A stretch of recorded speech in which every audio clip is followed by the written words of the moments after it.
I'll do it.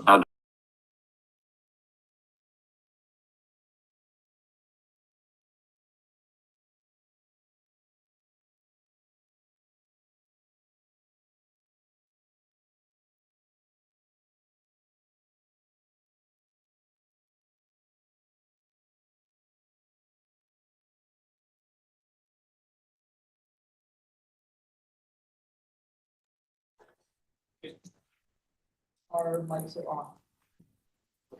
Now they're on. There we go. We're all set. Okay.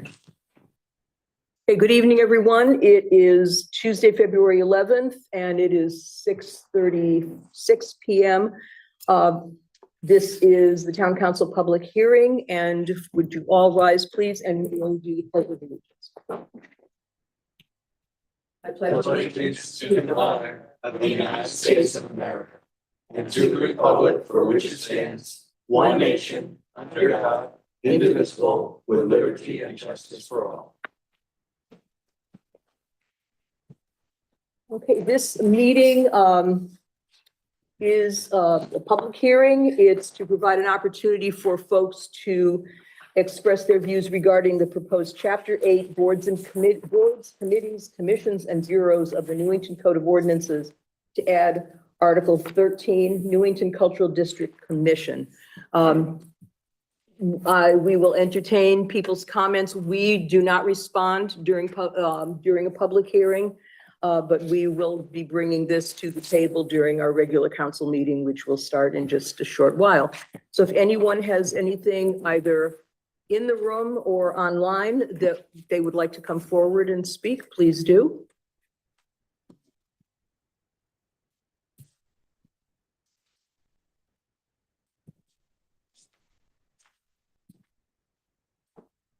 Good evening, and just state your name and your address for the record, please. My name is Jim Lake, 621 Church Street in Newington. Good evening, Deputy Mayor Rada and councilors. Good evening. I'm here tonight to represent the Newington Historical Society. We want to support a cultural commission in this town. At our November Board of Directors meeting, we passed a resolution in support of such a district and therefore in support of a commission to oversee that district. We, as a historical society, are ready, willing, and able to cooperate with the cultural district and commission in all ways possible. You know, Newington doesn't have a lot of famous people. We do have a Revolutionary War hero who served under Lafayette, and he initiated the charge at Yorktown that eventually led to the surrender of the British and the end of the Revolutionary War. Cultural that people don't know. We have the American Radio Relay League, which is the world headquarters of that organization. And we also had the first ever Girl Scout camp in the nation, held right here in Mill Pond Park. Wow. So we do have a lot of culture in this town, and I think it's important that people get to know that. We have a rich and diverse ethnic population here, families and individuals who make up the fabric of our town. They are part of our history then, and they are now as we make history every day. The Historical Society hopes that a cultural district and a commission will help support our neighbors and our out-of-town visitors to learn what a nice community we have here. We hope that they patronize our small businesses and restaurants and learn all we have to offer. For these and many more reasons, the Newington Historical Society endorses and supports a cultural commission in Newington. Thank you. Thank you. Thank you.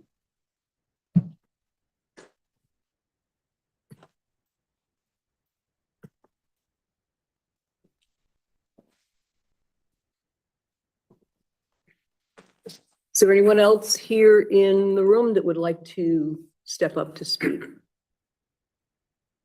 Do we have one person online? That not to speak, okay. Anyone else?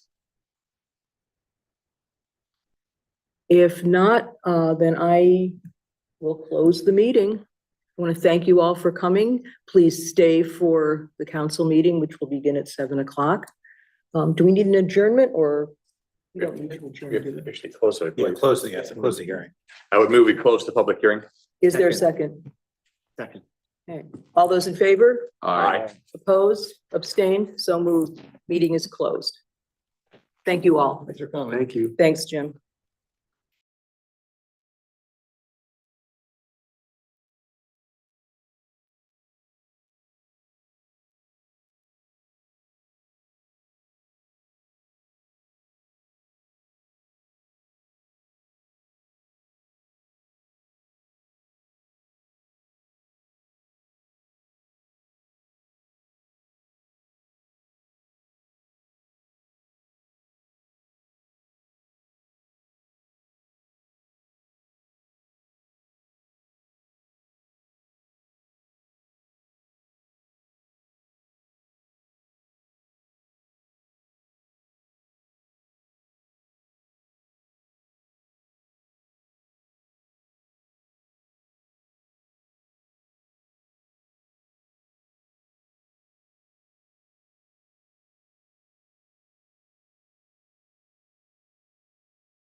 She said it is, Set. she felt like it's, Okay. Good evening, everyone.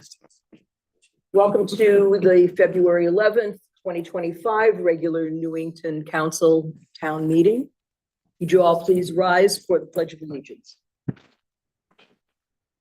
I pledge allegiance To the flag of the United States of America and to the republic for which it stands, one nation, under God, indivisible, with liberty and justice for all. And see if we have a roll call, please. Councilor Borrego. Here. Councilor Gonzalez. Here. Here. Councilor Nagel. Here. Here. Here. Deputy Mayor Rada. Here. Councilor Tiniakos. Here. Mayor Trista. Here. You want to announce his name? Yeah, Mayor Trista is feeling ill tonight, and we hope speedy recovery. He will be on Zoom, I think, for as long as he can hold out. Please get some rest, Mayor Trista. Next is approval of the agenda. Are there any changes, additions, or corrections? Yes.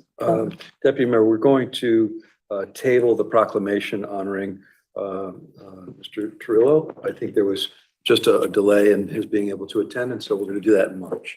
Okay, all right, that's, We're just going to table that. I don't know that we have to take any official action.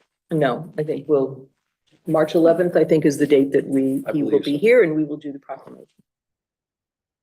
Next on the agenda for presentation. I move approval of the agenda. Oh, that's right, okay. Sorry. Yes, Second? all those in favor? Aye. Opposed, abstained, so moved. Next under presentations is the presentation by town grant writer Sonia Richmond on grant funding. Welcome, thank you for being here with us. Looking forward to your presentation.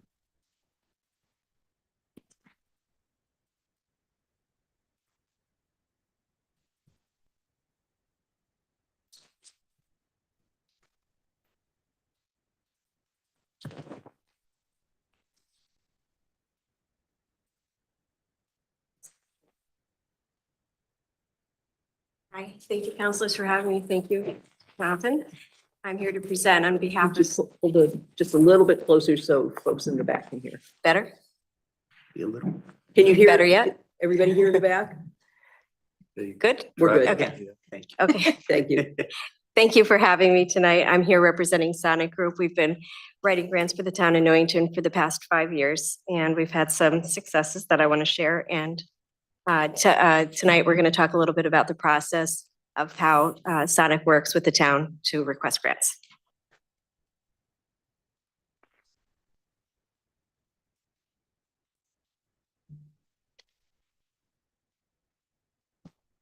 In 1 second. Okay, thank you. Okay, so our group works, we're a full suite consultancy groups. We do soup to nuts on grants. So not only do we apply for grants, but we make sure that the compliance is in place, and we help on the back end of grants and do a lot of the grant administration, because it's really important that that happens in order that you remain competitive for grants. Each year, we meet with the town and the town manager in particular, and we have a little rhythm. The rhythm is a little bit off this year due to circumstances with changeover and waiting for grants to be caught up, et cetera. So this year, we're going to meet in March with the department heads, assess where they are. We have several projects underway, several grants possibilities in the queue, and then we'll start writing and submitting grants accordingly. Currently, we are working on a steep grant that has come up.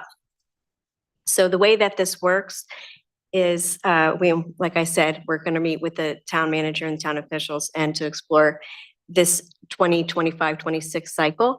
The state funding is pretty solid. It's a long session, so we expect funding will be coming out, the normal funding that was already allocated last year, plus there'll be new opportunities that come up this year. The federal funding, as you know, is in a little bit of flux, but I anticipate the dust will settle pretty soon.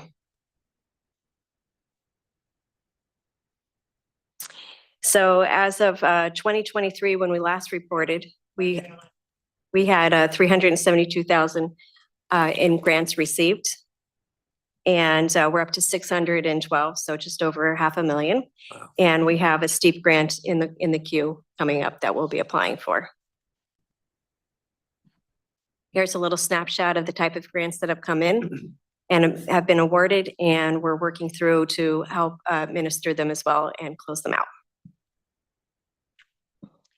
Just as important, as I mentioned, is writing grant, is keeping them in compliance, the paperwork.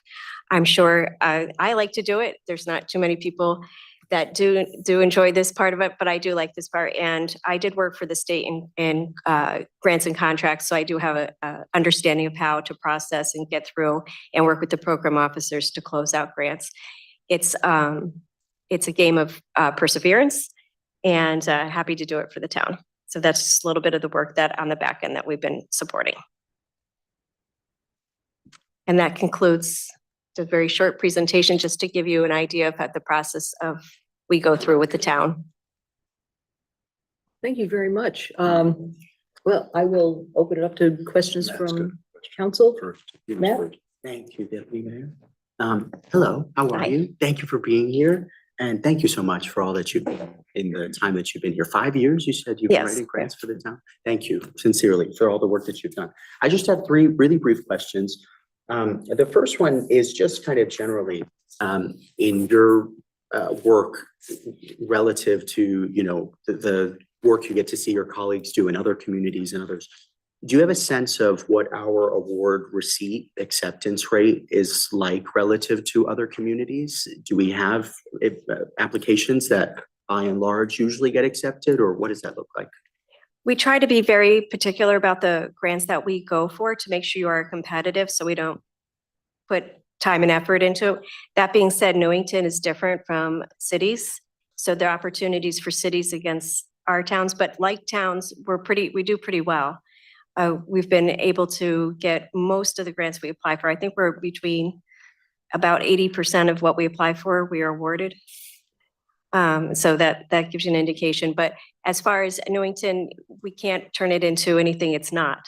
So we look for things that we're eligible to apply for and competitive, because eligible doesn't always mean competitive. Competitive is key here. That's great, thank you. And I guess as a part of that, then, when our applications are rejected, are there things that come up more often than not in a debrief period or something like that, that maybe we can be mindful of, you know, in terms of the strength of our applications? Sometimes it's at the pleasure of the people ranking the applications, and you try to hit those sweet spots. So we look to, we always get a debrief where they offer it and ask for a ranking. And sometimes it just comes down to it's not that it's not compelling, it's not as the people who are ranking the applications are looking for. I'm good on my 3rd question. Thank you again, I appreciate it. Okay, Councilor Page. Thanks, Deputy Mayor. Thank you very much for being here tonight, for the presentation and for all your work, all the work you do. Your reputation precedes you in every very good way, and it's evidenced by the numbers you just presented. And thank goodness there are folks like you who oddly really enjoy this. I've been only on the periphery of some grant activity, and it's been arduous and it's been tough to figure out the language. And wow, thank goodness for you. And can you just speak to, you addressed it a little bit, but can you say more about sort of the genesis of a grant application? In other words, is sort of form follow function, or necessity is the mother of invention, where the town manager or other respective departments will say, if only we could do X or Y, or we've been clamoring for this and it wasn't in the budget. Oh, those counselors cut it out, or whatever. Is it like that, or is there some other way that we say, oh, I know, I see a grant online, we could apply? Like, how does that happen generally? So back and forth, it can happen either way. Sometimes a grant opportunity comes up and I could bring it and I say, this is something, would you consider doing it? Those are going to be more programmatic ones. Something like Park and Rec, Department of Education might put out a summer programming. Do you want to do that? That's something that or do you want to expand it in this way to meet the needs of the funder? The other way that it happens is I have a list of all the needs. We meet regularly. And then when an opportunity comes up, we try to match back in that need to the opportunity, Okay, to the cool. application. All right. Can I give a specific example of something? And actually, I need to mention this anyway, so that they'll kind of kill two birds with one stone. Specific example of this is, as you know, the Park and Rec has been on a cycle of trying to rehabilitate or renovate one park, one pocket neighborhood park per year. This year, there's a STEEP grant that Sonia alluded to. That's Small Town Economic Assistance Program, I believe, that we qualify for because we're under 35,000 people or so. And so one of the issues, I'm going to be presenting this as part of the budget, the CIP budget in a month's time, is Bill DeMaio has a proposed Candlewick Park renovation he'd like to do to keep on that one park per year cycle. But at the same time, we're trying to get sort of a belt and suspenders approach, get Sonia to write a grant for this purpose. If we're successful, it's something we could take out of the CIP, still stay on that schedule and save ourselves for $452,000. So it would be $452,000 grant with $102,000 matching fund that if we're successful, eventually council would have to adopt a resolution, to obligate that 102,000, but we essentially save taxpayers or town taxpayers $452,000. So it's, in that sense, working with Sonia, it's a win-win with the budget process. Thank you. Thank you. Thank you, Deputy Mayor. That's all I have. Thanks. All right, Councilor Tiniakis. Hey there. Thank you for the presentation. You guys had to ask most of the questions I was going to ask. So I just want to say it's nice to put a face to the name. We've heard so much about you. And just thank you. All the money that you acquire for the town has such a huge impact. So I just wanted Our to pleasure. really show my appreciation for all of that. It really makes a massive difference, especially for things like parks and things like that. Just the small stuff that no one really thinks twice about, but it adds up. So thank you. It's been our pleasure to assist. Councilor Nagel. Thank you. I'm so happy to see you again here. You're one of the most favorite people when it comes to money on this council, let alone departments. I appreciate your volunteering and coming forth to begin with, and different departments and people and town manager at that time, and I'm sure this one right now, we're so happy to have an official grant writer that we became an official, and then whenever it comes up in different places in terms of money or whatever, in different meetings I'm at, whatever, I mention your name, I mention Sonic, and I make certain that I mention grant writer and not the fast food chain.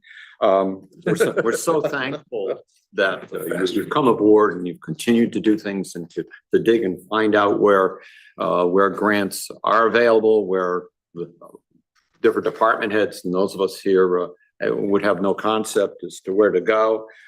Specifically, I think one of the earlier grants you were able to attain had to do with re-roofing the Historical Society Kellogg-Eddy House. We won't get into the background about that, but it was a godsend that you were here and you were able to do that. So thank you. Can you tell us any more about the process of how you go digging for grants for when someone from a department comes to you? The first thing I do is I take the information, I do it at a high level, and then I speak to the town manager about whether we're going to move forward. So example would be, the STEEP was kind of a little back and forth a little bit, but when someone we look at the grant opportunity, what the possibilities are. We do research to see if it's a competitive, compelling proposal, and then we put it forth. Like when we looked at the STEEP one, we went back and we looked back to 2009, how many parks were actually funded. So it is a viable, competitive, compelling ask. That's how we match the need to the opportunity and then double check to make sure that there's a chance that it'll get funded. So you know where to dig. Right, know we do a where lot to of go, assessment where and research we would not before we have a put clue. pen to paper because we don't want to do anything that's not going to Once again, result. we appreciate all you do, and I know we'll be coming to you in the future with more things if we don't have some things coming down the pike at the moment. Thank you once again. My pleasure. Councilor Badrego. Yes, Sonia, certainly, the stipend or the contract that you have with the town, you've more than met our expectations and brought back a lot more money than we're paying out. So certainly it's a worthy investment, which I hope will continue to invest in. a few questions. Just from the top of your head, I don't know whether you sat here, but we're going for a historic cultural district in town. And just curious, do you think that, I mean, we're going to pursue it anyways, but do you think that's going to help in any grant applications that might be coming down the pipe, getting that designation? Absolutely. As you leverage your town's assets. So having something like that would be an asset and something that funders would appreciate. So it opens up different opportunities as you create those spaces. Okay, that's what those of us on the commission thought, or the work group, shall we say, it's not a commission yet. Just two, kind of a general question, in terms of the overall priorities of the town. Certainly, open space protection is one, and I would imagine at some point our town planner is going to be coming with a request for possibly an NRI. So hopefully he's either talked to you about that or will be in the future. Another one is, and it's we're going to be discussing it later tonight. Obviously, there's a funding issue with the meals programs at the senior center.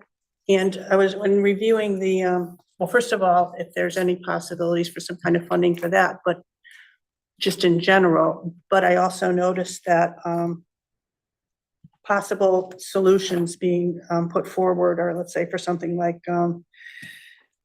if they decide to go forward with a limited meal preparation in-house, they would need new equipment or whatever.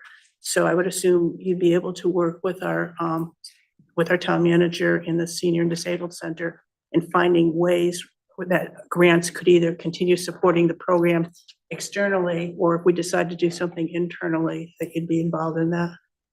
I'll definitely, that is on our list to look at, and I've been watching for funding for that. I'm looking at state, hopefully. The other thing too, like if we can work with you, our group can work with you to help you advocate at the state level. That puts additional funding in that you then can apply to, because that's also a piece of it. We can only apply for the funding that on the state and federal level that gets put in. So it's also advocating on this side with our representatives and legislators to ask them to increase the amount of funding so we can access that funding as well. Again, that's a big need, and perhaps, I don't know how, if you're billed on the hour or whatever, but certainly our senior center director would be worth a conversation with her. Thank you. Okay. Councilor Mankey. Again, everybody already asked the questions I had, but I just want to thank you for your efforts. You're like the person who finds the pot of gold at the end of the rainbow. I would not know where to even look for these things. I would not know what rock to uncover to find a grant. But you seem to have a handle on this and certainly have brought back great resources to the town that we would not know how to even go about finding, or even if I knew where to find it, I would not be able to fill out the application and certainly in time to get the grant and moving forward. So I appreciate your efforts on our behalf. Anyone else have anything they'd like to share? I just want to say thank you very much. I'm glad, again, as others have said, to put a face to the name. We hear glowing things about the work that you all are doing, and it's certainly appreciated, not only around this table, but also throughout the community. And thank you for coming and having provided the presentation. Thank you very much. I just also want to recognize that I'm only as successful as with the people I work with, and the town personnel has been excellent to work with. They're timely, they get everything. I can only do what I can do based on the cooperation and the excellent staff that you have in town. So I want to thank the town too, and Jonathan and his staff. Thank you. Thank you so much for taking the time to be with us tonight. Our pleasure. Thank you so much for having me. Thank you. Thank you.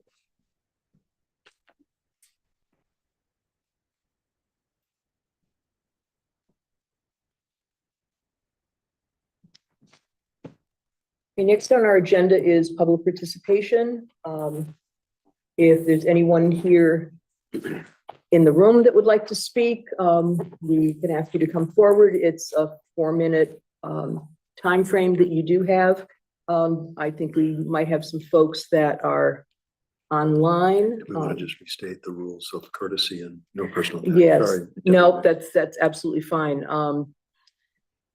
just first of all, for Zoom, there's a Zoom, within the Zoom application, you can raise your hand if you want to participate in public participation. If you're calling by telephone, you dial *9 and then raise your hand to be recognized, *6 to speak.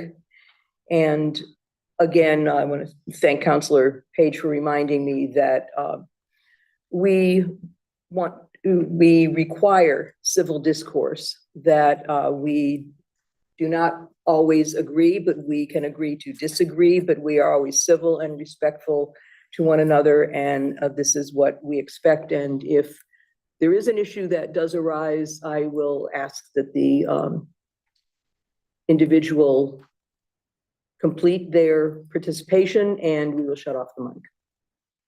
So with that said, I'm happy to see so many folks here tonight. We always like to have people in the chairs to join us and to participate. So is there someone who would like to come forward here in the room? Also quiet tonight.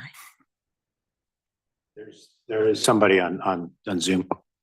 We do have someone. Do you want to do that? Okay. And I think that is Miss Lyons. Good evening. Hi, Rose Lyons, 46 Elton Drive. I'm very appreciative that Sonia came and gave us a little bit of a preview of, or an overview of how the grants get applied for. I had hoped, and maybe it's the town engineer that would have to come in, or whoever receives these grants, to get an update on various projects that have been pending out here. And we keep referring to them, the EOC project. I mean, I'm sure that that's just something that's basically in the process, and we're within the works now, but there's connectivity grants, there's grants, I think it's streetscapes and things like that. I know there was something going on with New Britain Avenue when our charter revision was being discussed, and it was during COVID, and we've had changes in personnel and heads of departments, and I get that, but I also heard rumblings that the state didn't want to give us money until we finished doing what we had to do with the money we already had. So I'm just wondering if there's some way that either the town engineer or the town planner or somebody can come in and give the town an update on things. All too often, I see these grants go before the town council at some point in time, and then 2 or 3 years later, the work starts, and then there's all kinds of rumbling all around town because nobody remembers that they even came forward. The process has been different over the years that I've watched grant is being applied for. Jamie was doing it for a while when she was administrative assistant to our town manager, and then our town planner was doing it. And I'm glad to see that we have someone actually writing the grants. I have a lot of respect for grant writers because my daughter does that as her job as a consultant in the education field. And it's not that easy, but it also needs to be followed up on as far as I can see, because it seems we're lagging behind, and I just would like it brought to the town council. The other thing that bothers me is some grants have matching funds, and if I understood correctly, the grant for the Candlewick area, if we get the $452,000, there's another $402, which has to be a matching grant, which is probably not a problem because I'm guessing it's probably in the CIP. But there have been some surprises along the way that, we applied for a grant. They come and they tell us, and then somebody says, well, what did you apply for? And they said, oh, well, when it's up, we'll tell you about it. So, it's things like that. I'd like to see more transparency in front of the town council. Thank you. Thank you, Ms. Lyons. Thank you.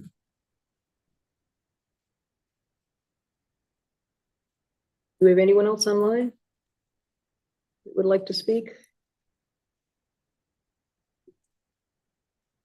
I don't see anyone. And anyone here in the chambers that would like to participate in public participation?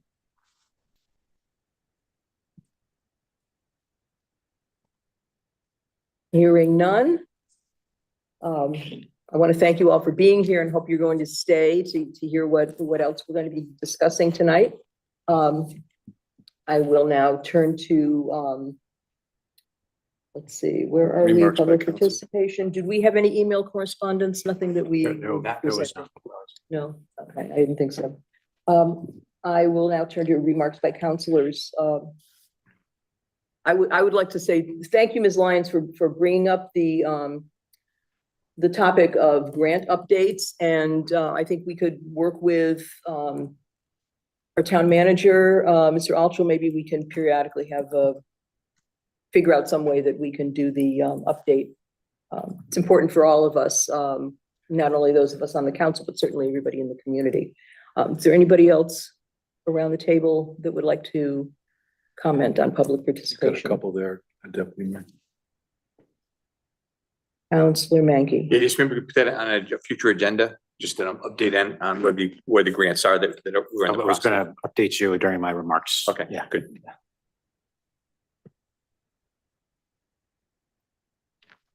Councilor Plurd. Thank you, Deputy Mayor. Just, I guess to clarify, one of Ms. Lyons's points, Jonathan, I don't know if you can clarify the expected matching dollar amount for that steep grant. I think you said it was 110 or 120,000. Is that correct? Yeah, the matching amount was 102,000. So it was a $452,000 grant plus 102 local match. So the total project cost would be, carry the one, 554, I think. So $552,000. Thank you. Any other questions or comments by the council? If not, then I'm going to move on to consideration of old business. And first on the agenda is Cultural District Commission ordinance. And I would like to ask Councilor Draco if you could read the resolution. Oh, sure. Resolved that the Newington Town Council hereby approves ordinance amendment number 2325-03 to Chapter 8, Boards, Committees, Commissions, and Bureaus to add a new Article 13, Newington Cultural District Commission, a copy of which is attached to this resolution. Second. Okay. Motion made by Councilor Draco, seconded by Councilor Plurd. Is there discussion?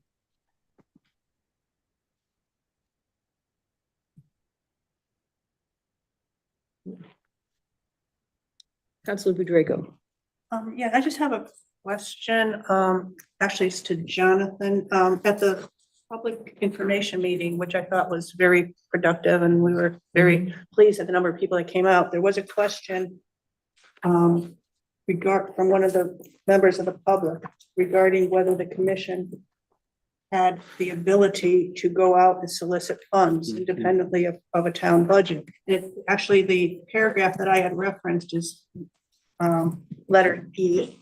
And when it was addressed at the public information meeting, I didn't really understand your answer, because it appears from here that the commission will have the ability to go out and get gifts, contributions, whatever, from any source.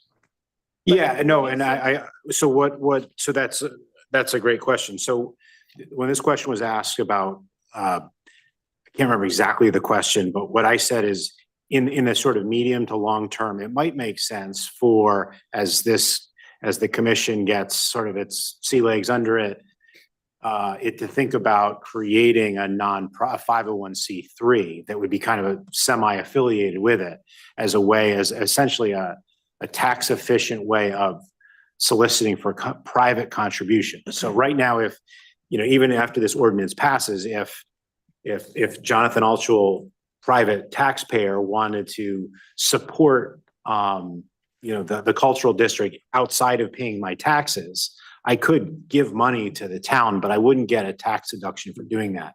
However, if a 501c3 was created, then I could give my, $100 or more, and I'd get a small tax write-off.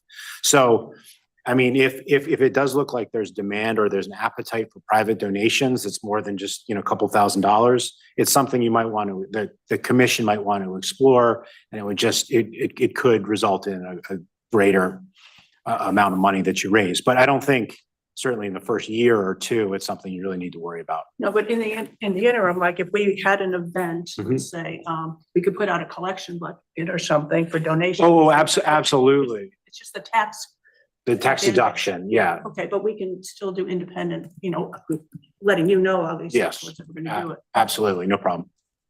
Thank you. Counselor Menke. I know it's been stated, well, first I want to thank everybody who worked on this. I know this has been an arduous, I still go back to this every Friday night. You give up a Friday night to do this. To me, that's a major hurdle. Concern. It's a major concern. It's a concern. I think you should work and have office hours, Mitch. Because I know my wife would have killed me if I said I'm taking give up Friday nights to go to another town meeting. But I appreciate the fact that you folks gave up that time to do this, and I think that's commendable.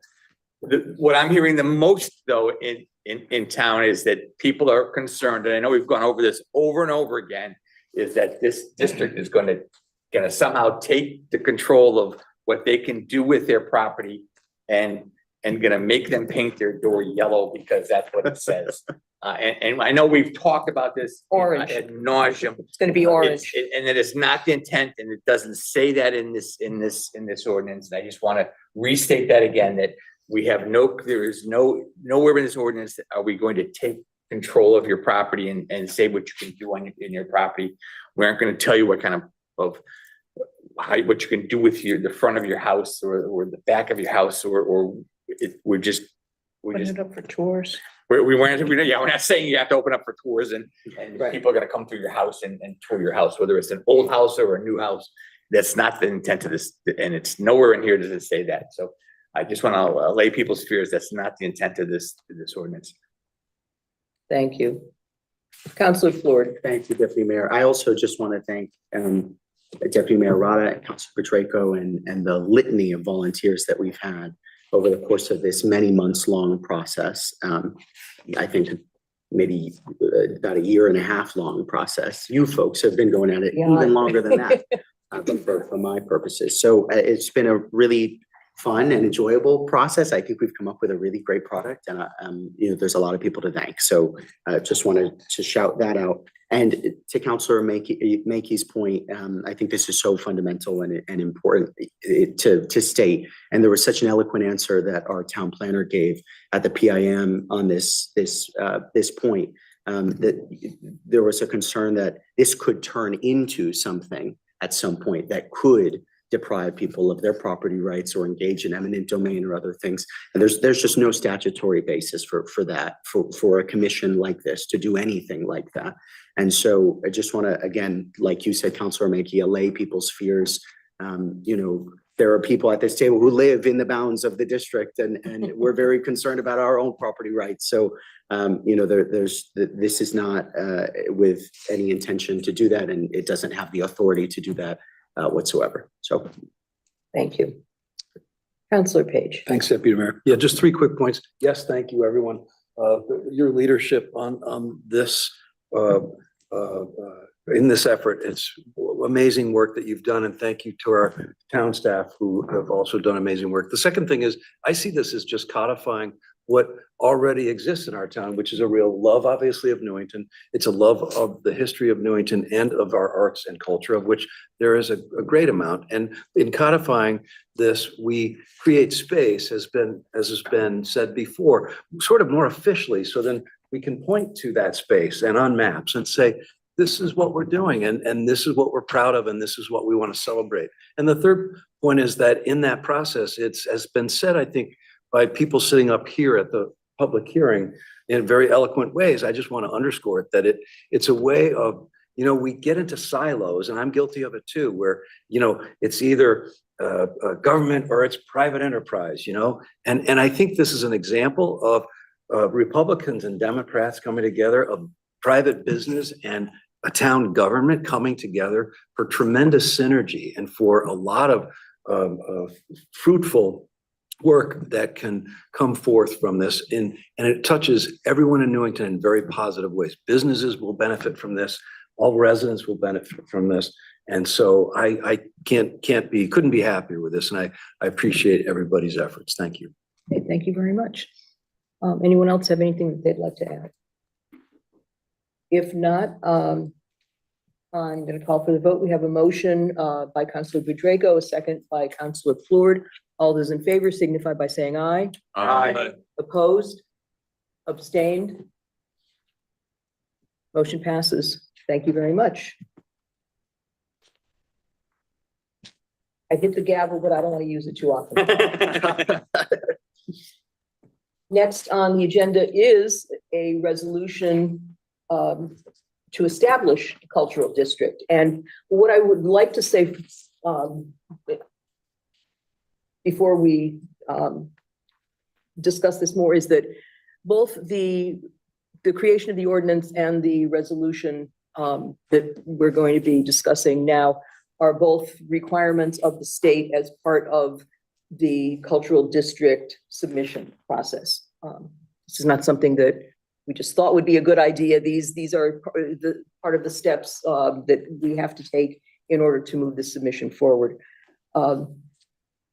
So I would ask if Councilor Plurd, would you read the resolution for the establishment of the cultural district? Certainly.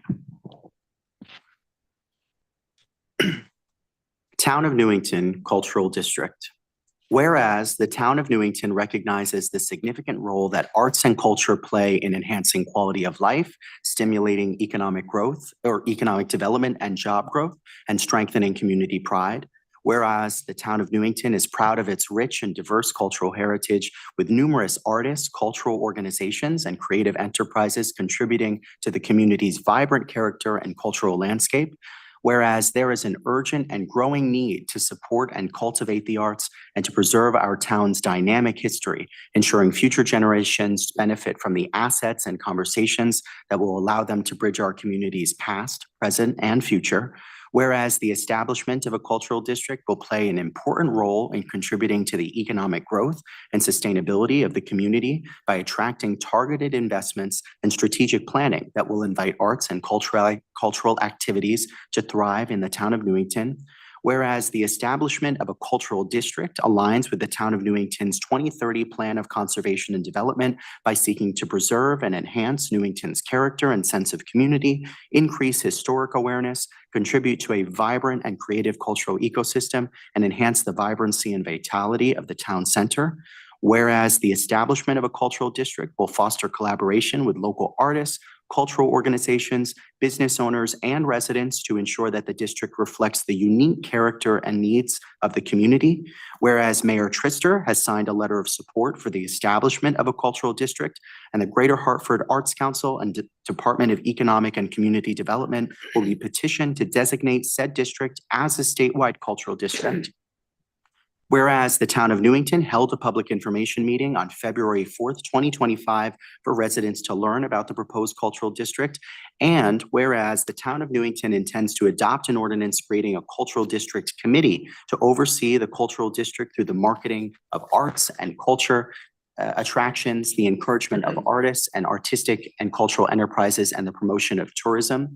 Now, therefore, be it resolved that the Newington Town Council hereby designates the areas highlighted as the proposed cultural district in the attached community assets map as the Newington Cultural District, endorses the goals of promoting and supporting arts and cultural activities, stimulating economic growth, enhancing the physical and cultural environment of the district, and fostering community engagement and collaboration among local artists, cultural organizations, and residents, encourages all residents of the town of Newington, all boards, commissions, and committees, and all residents who own property or businesses within the boundaries of the Newington Cultural District to participate in the full development of the district, and commits to pursuing resources and support mechanisms such as grants, incentives, and infrastructure improvements to stimulate the development and success of the Newington Cultural District. Second. Seconded by Councilor Nagel. Is there any discussion? Councilor Tiniakis. I just wanted to say that I think this is just a net benefit to the town as a whole. And I wanted to thank you guys, everyone who put in those hours to make this happen. I think just a bipartisan win for Newington. So just thank you. It's very much appreciative. Councilor Plurd. Thank you, Deputy Mayor. Ditto to Councilor Tiniakis's points. Again, I think this is such a watershed initiative for this town. You know, growing up here in town and seeing the assets that we have, It's really cool to be able to put those assets on a map and therefore put Newington on the map for the rest of the state of Connecticut and for the visitors who might want to enjoy all that we have to offer here in town. So I think this is a terrific thing. And our businesses, frankly, deserve it, particularly our businesses in the center of town who could really use that support and use those influx of new visitors and lean on the cultural and historic assets we have to kind of leverage some more support for their businesses. They deserve that kind of recognition. And I'm really excited to be able to partner with them as a town in contributing to the success of this district. So thank you. Thank you. Counselor Nagel. Thank you.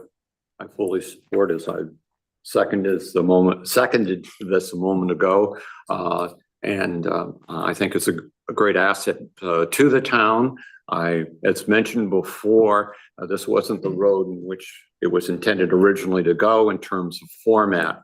And I do hope that given the format that it's in, that we all on both sides of the aisle and in the community know that this is a bipartisan issue. This is a cultural issue. It's a historical issue, and has been pointed out before.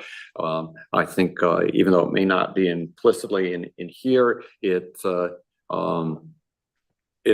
we should be aware that indeed this is not a party issue at all, and that it is one that represents all of us and the betterment of the town, despite the format in which, in order to get grants and whatever, we had to go to. So thank you, and I'm proud we've done this. Thank you very much. I do want to add that, yes, as this is a bipartisan or nonpartisan and definitely a grassroots endeavor. Did not come, emerge from the council, from any specific department in the town, but it was because of the interest of community members that this is all moving forward. So I just want to thank everybody that has participated in this up to this point. So if there are no further comments, I will call the vote. We have a motion on the floor by Councilor Plord, seconded by Councilor Nagel. All those in favor signify by saying aye. Aye. Aye. Opposed? Abstained? That was Mayor Trister. So the vote is unanimous, 9 in favor. And I do want to say that the previous vote was also unanimous. I don't know if you saw that Mayor Trister was online and did vote in favor of the previous resolution as well.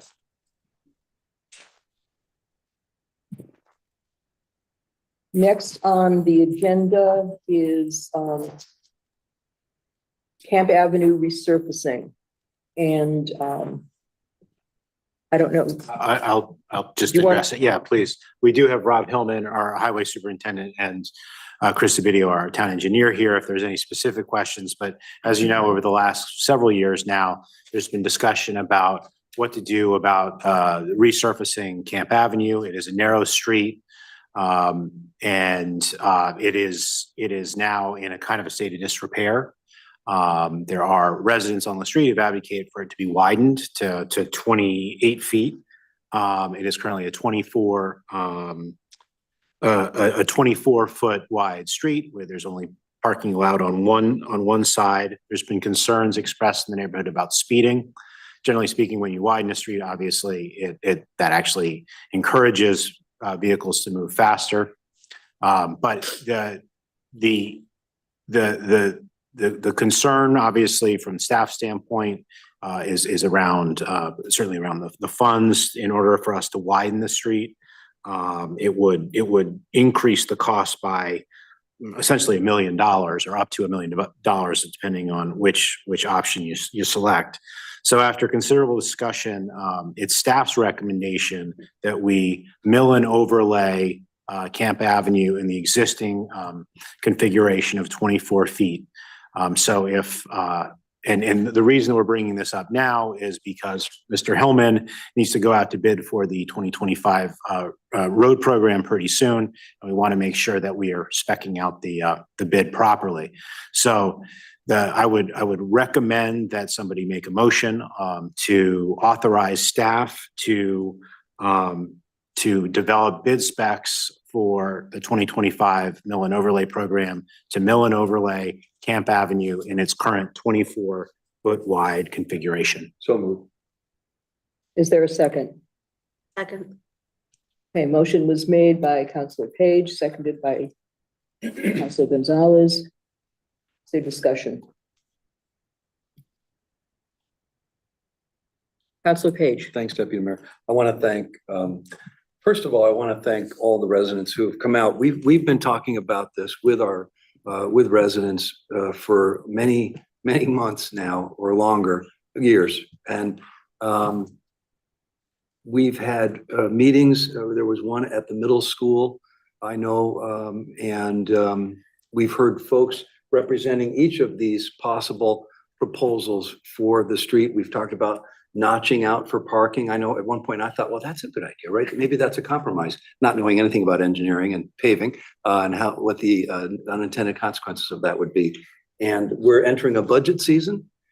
We have engineering folks with expertise who have made recommendations. And in my opinion, given the variety of opinions that have been expressed at various town forums by residents from all sides of the issue, given the expertise that has been offered up by our town experts, and given our very real budget considerations and I think an extremely thorough cost benefit analysis of what more dollars invested in a project would yield, I have to land on the side of going with what the town manager and our town staff recommend, which is the, as I see it, option C, which is mill and overlay for the $160,000 price tag.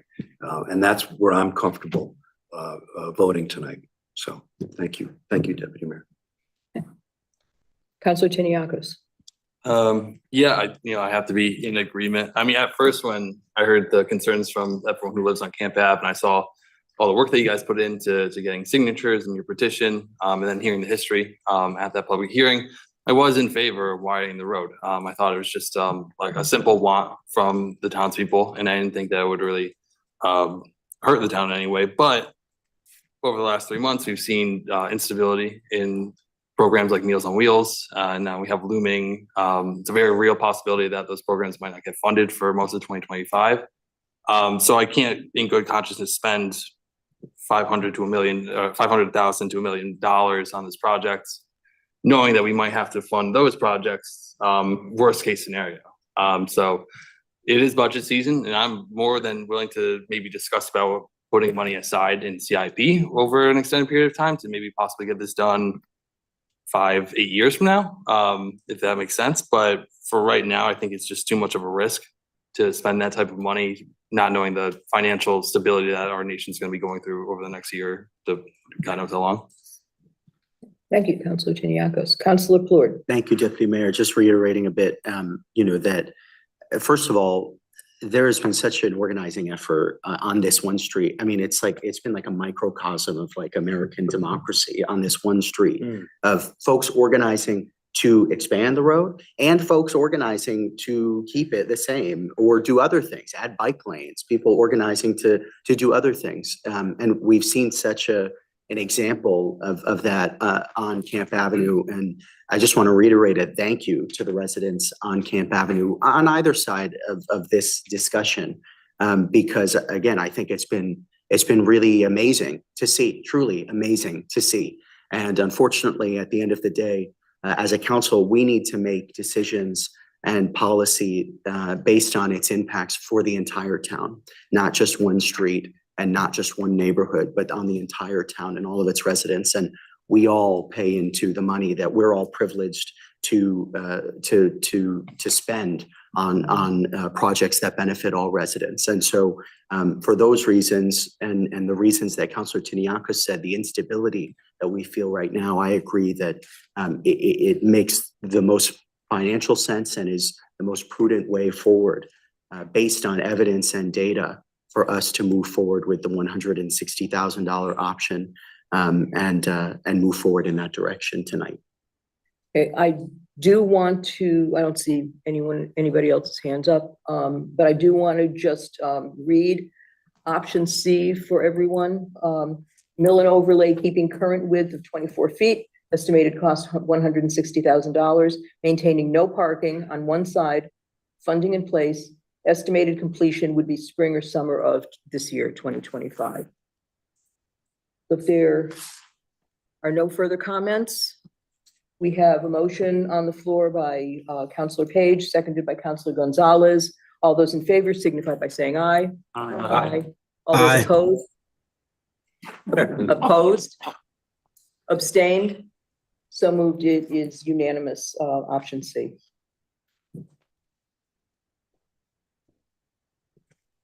Thank you all.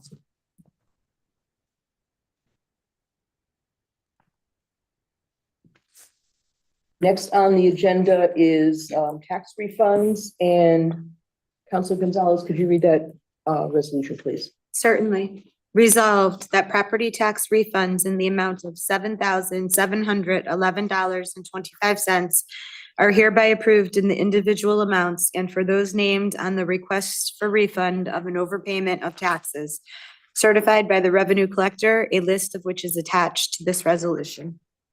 There's a second? Second. Seconded by Councilor Budraco. All those in favor? Aye. Opposed? Abstained? Vote is, I didn't hear Mayor Pfister, so I would say 8 with Mayor Pfister absent. Next on the agenda, approval of the December 17th special meeting minutes. Councilor Nagel, have you, I will defer to you and turn to you for I any. will changes. consolidate my approval of the minutes for both of the meetings that are up for question. I flipped them over. Okay. And do we need to take a vote on that separately, or can we? Whatever you want to do, I guess. I would probably do both I would say individually, just yeah. Individually, all right. So I will entertain a motion to approve the December 17th, 2024 special meeting minutes. So moved. Who was that? Okay. Second. Okay, we have a motion by Councilor Plord, seconded by Councilor Mankey. All those in favor signify by saying aye. Aye. Opposed?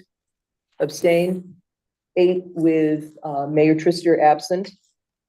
And now a motion to approve the January 28th, 2025 regular meeting minutes. So moved. Second. Okay, a motion by Councilor Plord, seconded by Councilor Budraco. All those in favor signify by saying aye. Aye. Opposed? Abstained? 8 with Mayor Trister absent. Next is appointments and resignations. Councilor Page, would Thank you read that for me, please? Yeah, thank you, Deputy Mayor. Resolved that the Newington Town Council hereby makes the following appointments. EMS Committee, Denise F. Talbot, member, address 20 Woods Edge Drive, Party D, term immediate to 12/31/26, replaces de facto member Diana Sarah. Human Rights Commission, Sahena Crespo Morales, member, address 247 Adrian Ave, Party D, term immediate to 11/30/26, replaces vacancy. And Newington Housing Authority, Patricia Mahoney, member, address 119 Goodale Drive, Party D, term immediate to 11/30/29, replaces de facto member Susan Robbins. Second. Okay, motion by Councilor Page, seconded by Councilor Plord. If there's no discussion, I will call the vote. All those in favor signify by saying aye. Aye. Opposed? Abstained? 8 in favor with Mayor Trister absent. We now move on to consideration of new business. And we do have a presentation. The architectural plans for John Wallace Middle School renovation project. And Lauren, I think we have, Tech is also online. okay. So we look forward to this. Councilor Nagel and I sit on this committee, and I, for one, am very pleased at how things are moving along, and I'm really glad that we have the opportunity to hear about what's happening and give us an update. So I'll give you a brief update as far as the timeline and schedule goes and the item that is in front of you to vote on this evening. So the architectural plans are ready for the pre-construction review meeting. It's a PCR meeting with the state of Connecticut. That meeting is scheduled to happen this week. It's Thursday, the 13th. And we need the state to sign off on all the plans so that we can then go out to bid for the actual project. You'll see that there's a resolution for a waiver of your rules in addition to the resolution to approve the plans. And that is so that we can get this done this evening because we do need to have your approval prior to the meeting on the 13th. The Board of Ed approved these plans last week, as did the John Wallace Middle School Public Building Committee. And the architect is online, so I will ask him, Bob, if you're okay with sharing your screen and just quickly going over your presentation of the actual plans and some color renderings of the project, as well as the color schemes for the final version of the wings that we're proposing. Yes. Thank you. I believe everyone received the information in the packet. I'm sorry, just bear with me while I bring this up here. All right.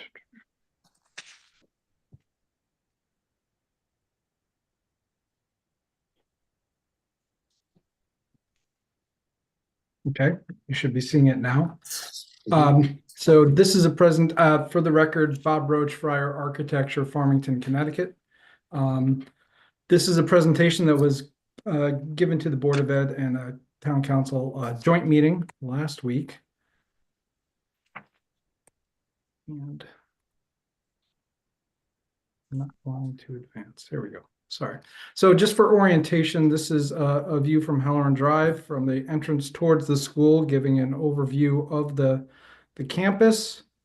The first phase of construction will be the 7th and 8th grade wings towards the front entrance of the school. This is a proposed phasing plan by Newfield Construction, your construction manager on the project, in coordination with CSG, your owner's representative. This is all being worked out with the principal and staff. So this is preliminary, but this is after we get through the PCR with the state, there will be more meetings on the site logistics. But the first phase, starting hopefully in June through December, will be the 7th and 8th grade wings. Afterwards, moving on to the rear to the 6th grade wing for phase 2. Which will be from December through May of 2026.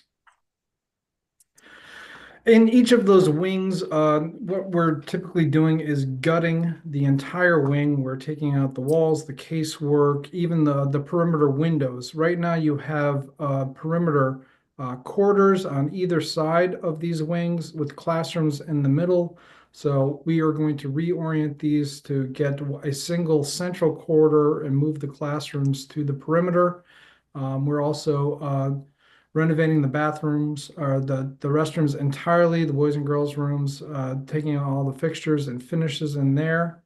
And in each wing, we'll be replacing the fixtures in kind with new toilet partitions, new tile walls and floors.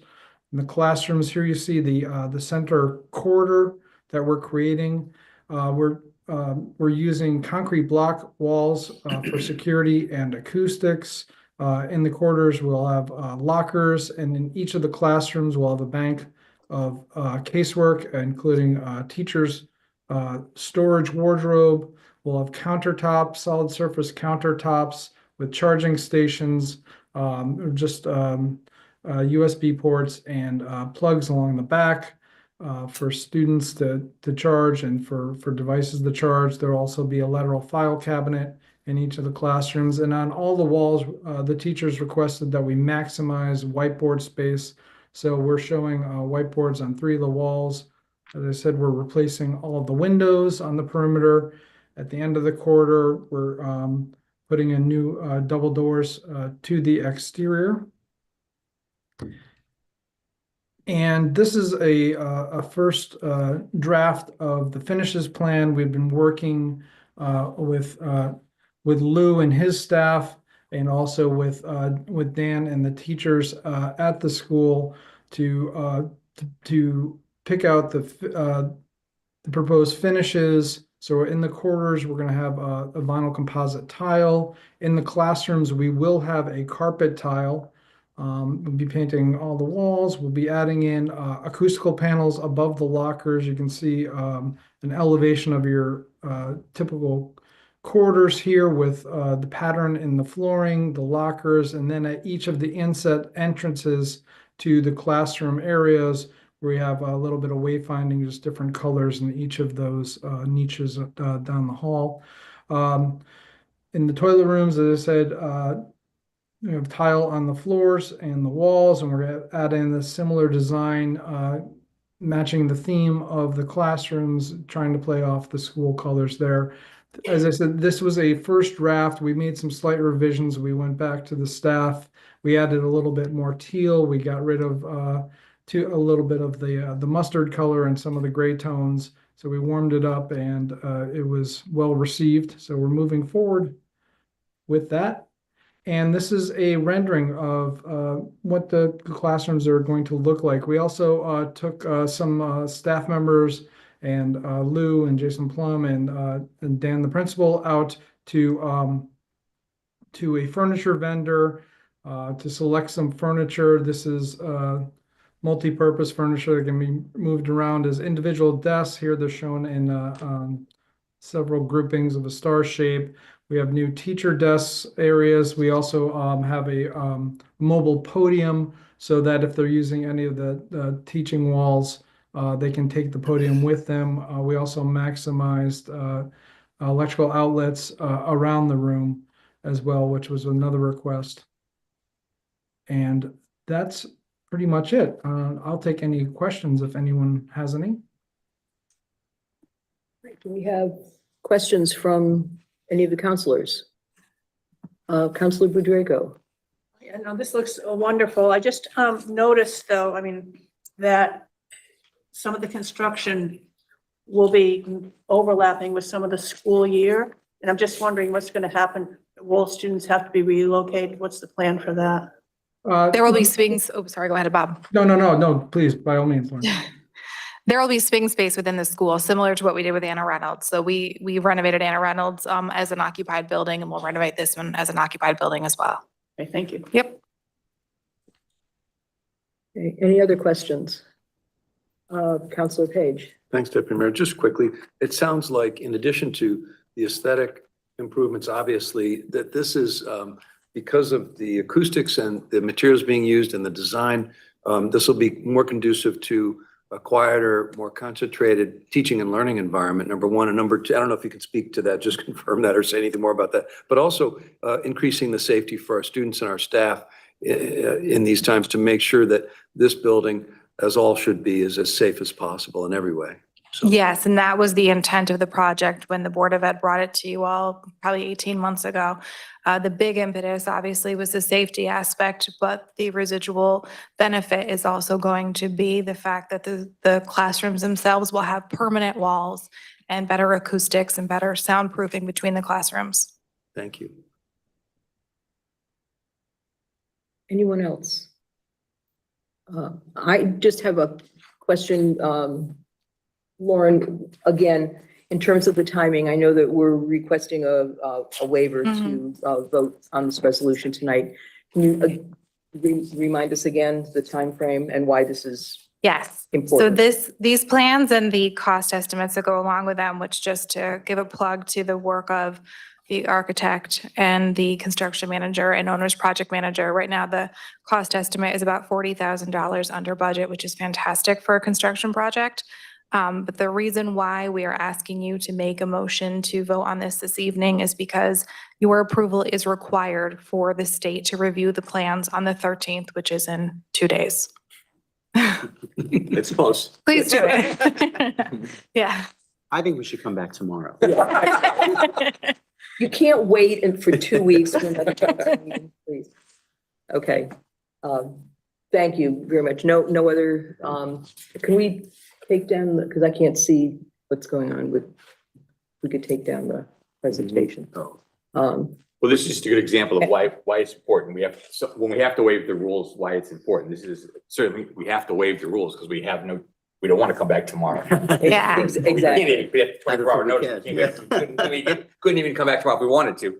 But this is why it's important. We have to waive the rules. We have to waive the rules. And this is certainly certainly why that is in our procedures, because this is certainly, we have to waive the rules for this one. I want to thank Mr. Roach too. then. Yes. Yes. Thank you so much, Thank Mr. you, Rose. thank you so much.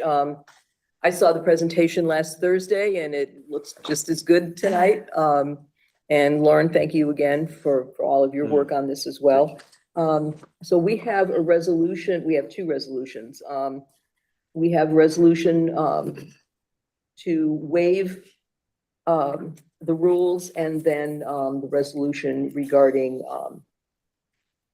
the pre-bid review by the state.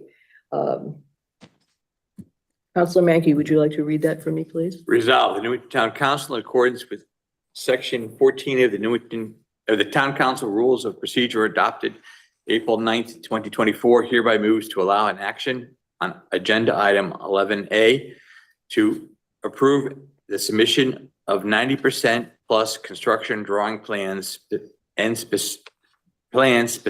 specifications and cost estimates for renovations at John Wallace Middle School Building Project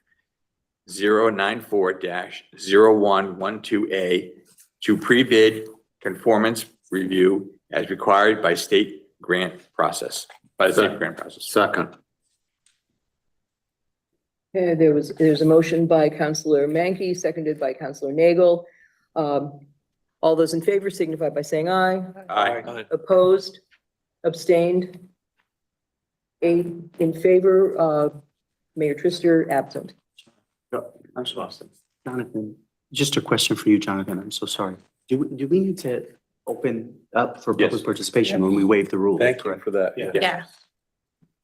All right, So so I we think- will, We should do that and then we'll vote on the motion. then we Yes, do, no, I yeah. think we can put on the motion. You vote on the motion to open the agenda, Yeah, then we. to allow the Yeah. action, then you allow public comment, then you vote on the motion itself. Right, right, All right. correct. So So we're then we're in you- right order. We have to public participation. We knew that. Yeah. So then I will, Counselor Mankey, do you want to read that second part of the?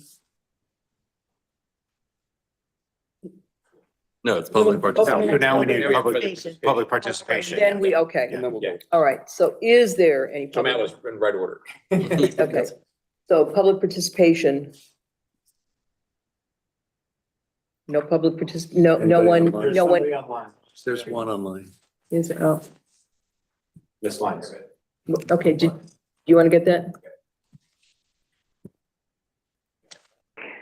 Rose Lyons, 46 Elton Drive. I just wanted to tell you I appreciate you going to public participation. I have no objection, but I am watching, and it's good to see you doing this. Thank you. Thank you. Thank you, Thank Rose. Anyone else online?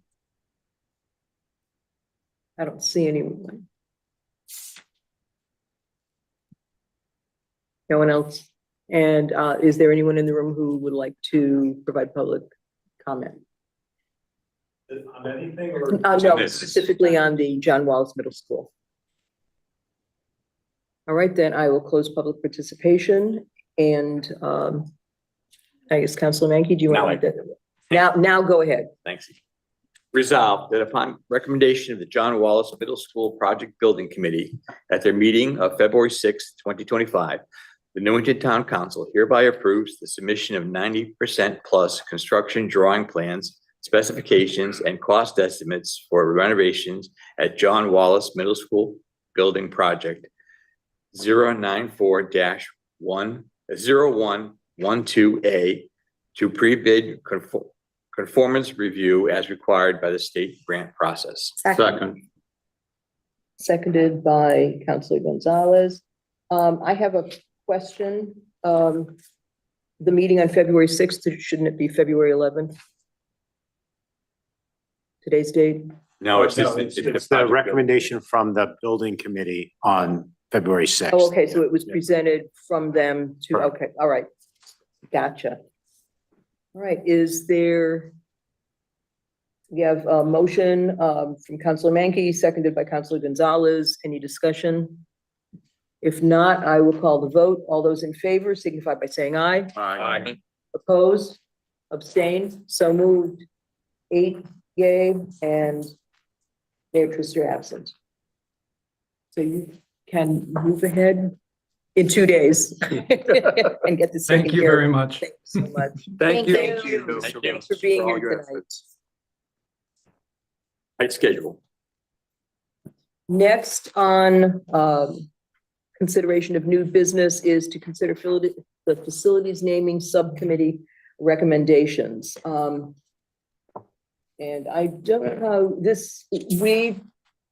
I guess I can, do Well, you want me to speak to, or do you? Yeah, want to why speak to don't you summarize the recommendations and Okay. The facilities naming subcommittee, which is myself, Councilor Plurd, and Councilor Mankey, have met. We also with Lauren, and we are looking into a number of things, including what other communities have done and are doing in terms of naming facilities, roadways, in the names of individuals within their communities. We tabled further discussion on that because we did have some requests that have come forward to us, two by the police department and one by the fire department. And what I can do is read these to you so that you understand what it is that we're looking at and what our recommendations are that we're bringing forth to the council. And this is new business, so we will not be voting on this tonight, but we wanted to present it, and hopefully we will be able to vote on it at our next meeting. So two requests have come from Newington Police Department. The naming of the Newington Police Department training facility, currently known as the Dog Pound, 281 Milk Lane, Newington, Connecticut, to rename that to the Officer Alan Tancredi Police Training Facility. The second was the naming of the Newington Police Department building, currently known as the Shoot House, 281 Milk Lane, Newington, Connecticut, to be renamed the Officer Jerry Lacasse Shoot House.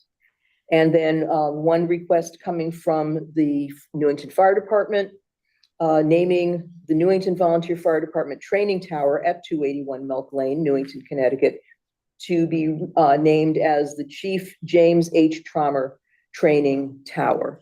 So these are the requests that or the recommendations that the Facilities Naming Committee is bringing forward to the town council. There any? Do you have anything for Jonathan?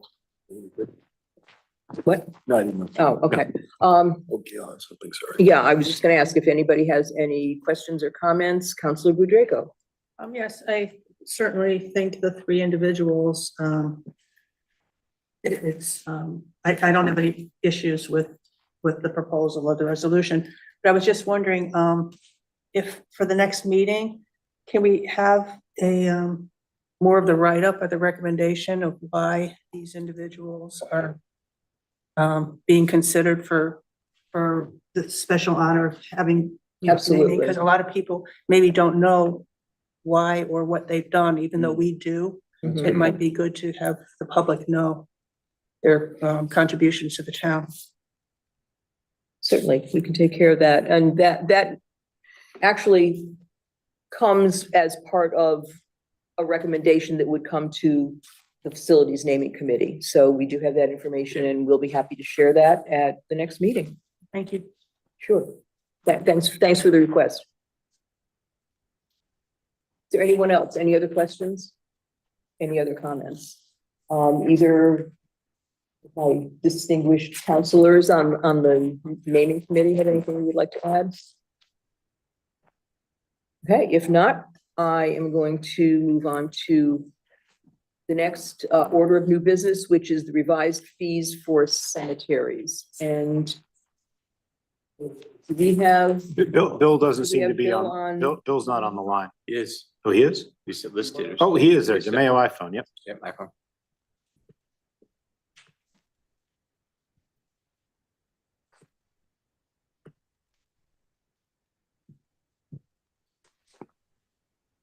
How's that? Does that work? Yes, Yeah. we can hear you. We can hear Okay. you. Good evening. Good evening. How are you guys? Good, doing well. How are you? Good, good. So again, on an annual basis, what we're trying to do tonight is make sure that we keep the West Meadow Cemetery in good financial status. About 9 years ago, we realized that nothing was being updated as far as fees go, and we were dropping below our standards. We got a new finance director, and we decided to put together a pretty comprehensive financial package that's very reasonable and only about a 2% recommendation, about 2% increase. As many of you know, some of the union labor contracts have gone up above 2%, some at 3%.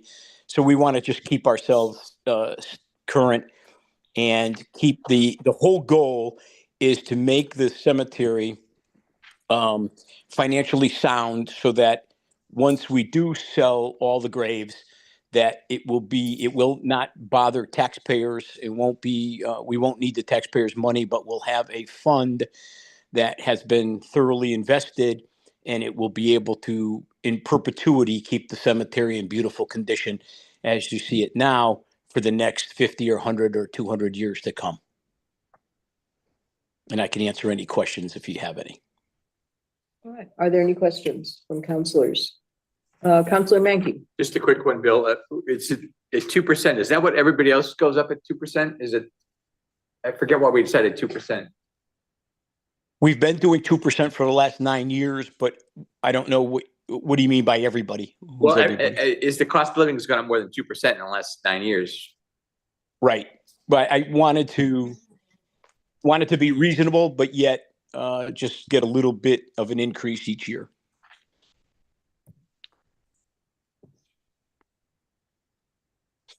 That answer your question? Well, like what does do we know what Pardon me? Fairview and what is Fairview and West Hartford? What do they go up every year? It varies. You know, sometimes a lot. What some people do is they try to be nice guys and don't go up for 3 to 5 years, and then they go up a whole bunch and get a bunch of pushback. So this is a sound strategy of going up just a little bit, where it keeps the funeral homes, all the funeral homes that we deal with, everybody's reasonable. They say, oh yeah, 2%. We understand that everything's gone up 2%. So, but we're competitive. If you're asking the question, are we competitive to the surrounding cemeteries? The answer is yes. I guess that's what I'm asking. Are we competitive to other cemeteries in the area? Okay. Yes. Yes. Any other questions or comments?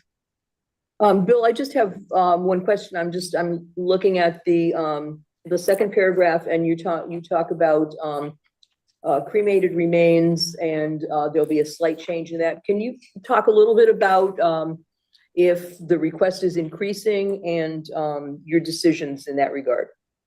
Sure. As you probably know, I'm a member of the Connecticut Cemetery Association, and we keep pretty accurate statistics on what's going on trends wise. And there's no surprise to anybody, but cremations are a big increase. And I think the number is 68 or 72%, depending on who you look at and what you read. But 68 to 72% of all deaths are cremated in a cemetery nowadays. And that, when I got here, it was in the 30s. So it's really been a tremendous increase. So with that, we looked at the use of the cemetery, and we have this section G, and it wasn't selling. And because it had 4 cremations in one plot. And what's happening is we're finding out that families aren't being buried as much anymore. The trend is just the husband and wife are 2 people, and the children move on or get buried with the rest of their different family members or their new families. So with that in mind, we decided to take G, which we didn't sell any lots, and moved it from 4 to 2. We cut it in half, and that will give us more opportunities to sell more plots and agree and move with the trends and make it more acceptable to the people that come to buy lots. Okay, thank you. Any other questions or comments from counselors? Anything else that you have to add, Bill? Just a big shout out for the staff, the park staff. They do a wonderful job at the cemetery and they work very hard. Just to let you have an idea of what we're doing, we have some 139 burials a year. We're averaging 2 to 3 burials a week, and that's 7 days a week. Some people buried on Sundays and Saturdays. So the staff does a wonderful job, and a big shout out to Clay Pedigo, Steve Tofeld, and the rest of the staff for all their service and their work. They do a great job, and this year we're really concentrating on fertilization of the turf. So we're going to try to get it green. We've got plans to put in another 170 ewes, take out the old dying ones and replace them with young new ones, and some new fencing around the north side and the west side of the cemetery. So it keeps getting upgrades and updates, and people seem to be happy with it. Well, thank you very much, and thank you and your staff and others for all that you do. Okay, thank you very much. All right. Next on the agenda is written oral communications from the town manager and other town agencies. Sure. So thank you, Deputy Mayor Rada. So I have Jamie Trevathan is here she wrote a wonderful memo about the status of funding for the Meals on Wheels and congregate lunch programs in response to Councilor Florid's request 1 or 2 meetings ago. Before she comes up, a few things I wanted to highlight to council's attention. First, big news on Friday. We were sweating it till the bitter end, but we did close on the Spark. We are $1.43 million wealthier than we were on Thursday. So that's great. I think now the hard work sort of begins as far as for the developer of getting that construction going and getting the brownfield grant closed out as well. There's some sort of not great news about the grand list that was certified in a couple of weeks ago. The overall, our grand list is down 0.26%. The main reason for that, as you probably know, is because of the change in the state mandated change in how motor vehicles are assessed. As a result of that change, our motor vehicle assessments fell by $38.1 million, which works out to $1.2 million in tax revenue. So that's obviously a big hit. On the real estate side, our assessments went up 0.67%, and on the personal property side, they went up by 6.88%. So that helped kind of buffet the decline on the motor vehicle side. But obviously, that's something we'll have to deal with as part of the budget. A handful of other things to bring to your attention. There was talk. Ms. Lyons asked about the status of the various grants out there. One of which is the Garfield Street Connectivity Grant, which I guess has been lingering now for about 7 years. We are prepared to get that underway in this summer. There's a couple of different pieces to it. There's the flashing beacons crossing Garfield. There's the installation of the EV charging stations. There's potentially even I'll just leave it at that for that. There's a number of moving pieces, but I think Chris is ready to go on that for the summer. There is the New Britain Streetscape, which is the urban streetscape grant. We have actually an internal meeting with some of the stakeholders, some of the private property owners at Maple Hill and New Britain Avenue tomorrow. Based on that, Chris plans to submit any changes to DOT for their approval. And then I think there's some reprogramming we have to do of that existing grant, but that's just administrative work. And similarly, there's another one of those urban streetscape grants for Stoddard in Maine. I think we're at 80% design, and we get to 90% design. Again, we'll submit that to DOT for their approval. So that's moving along as well. There's also the State Safe Streets for All grant, which is a federal grant. Watching that, I don't have a great update on what's going to happen there. And then there's a lots of grant, the local. Oh, there's a funny voice there. And there's the lots of grant, the local transportation capital improvement plan grant for the improvements at Maple Hill into alumni, sort of road restructuring and bicycle pathways, those kind of things. And that too is working its way through the pipeline. So I think slowly but surely is sort of the message of the day. I hope that addresses Ms. Lyons' concerns, and certainly I'm happy to have, Chris and anyone else and Paul come back at a later time to give, more details on what I just provided. A couple of other things just to get on your radar, the LARC, the Library Renovations Committee, will be presenting at the next council meeting, just to get some sort of preliminary feedback on what they've kind of been talking about. So that'll be interesting for sure. I think OFI, and speaking with Joe and Lauren, we're ready to go out to bid probably in the early March timeframe. So, about a month away. So that's moving along well. And then as you know, we have the reval underway right now. And what I'd like to do is have Danielle and Larry, and Larry's our sort of acting assessor who's working with Danielle, come to a meeting in April to give a presentation about, what to expect with the reval process. We'll also have the Chief Perry, come to a future meeting, hopefully in March, to talk about some of his police recruitment efforts. So a lot in the hopper. With that, I turn it over, I guess, to Jamie. Jamie, can you take a few minutes to brief council on your memo? Yeah. Yeah, go ahead. Yeah, come on up. I just one comment, just for clarification. I think we know where Spark is, but just so. I'm for people sorry. watching, Yes, if you I'm could just sorry. clarify. So Some Spark people- is 690 Cedar Street. It's actually technically readdressed as 1 Myricone Way. It's the old National Welding site, which the town has owned for the last, 20 years or something. We finally sold it to a developer who will be turning it into a 230 unit apartment complex, and hopefully breaking ground relatively soon. Just one other, we do have one other counselor, if you give me just one moment, Counselor Bedrejko, I think you had a question for. I mean, I don't know, it's not related to Jamie. Sure. Yeah, no, that's fine. Okay, actually 2 questions.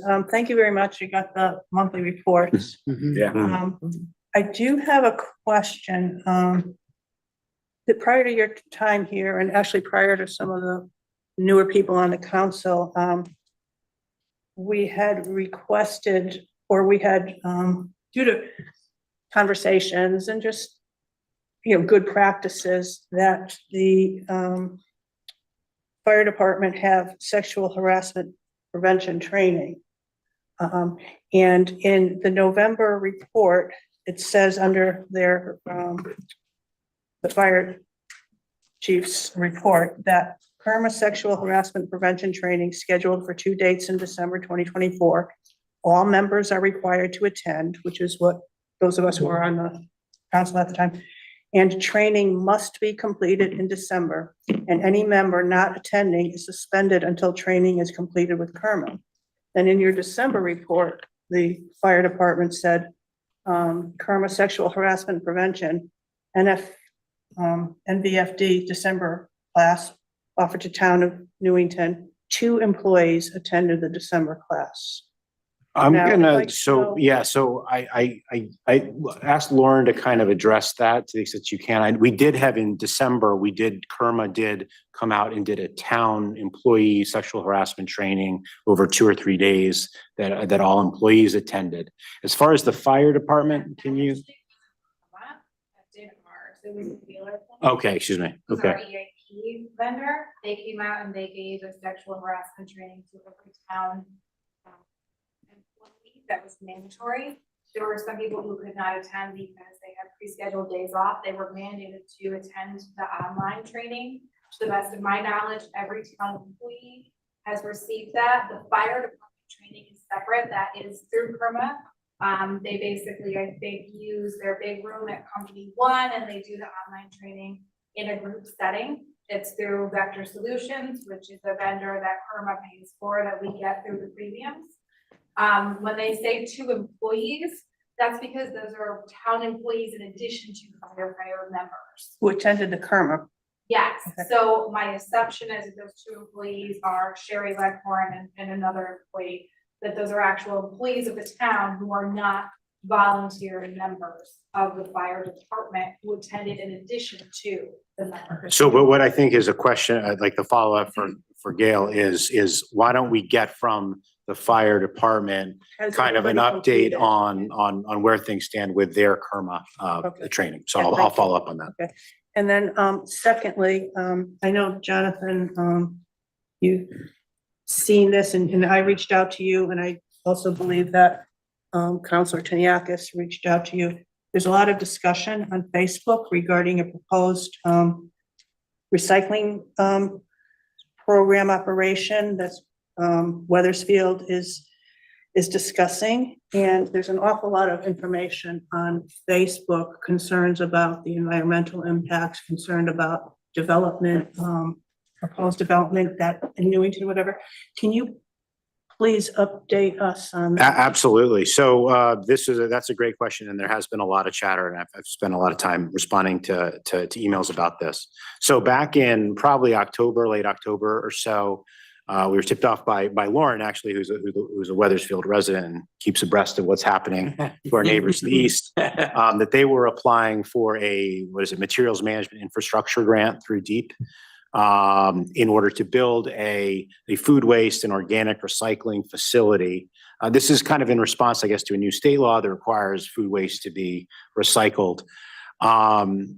In Newington, we really don't have a issue. We have enough space or transportation for organics to be recycled. And also Rob is piloting, as he talked about this several months ago at a presentation, he's piloting some small food waste and small organic composting programs. But we don't really have a need that we've identified within Newington for those sorts of facilities. For whatever reason, Weathersfield has identified this as a priority for them.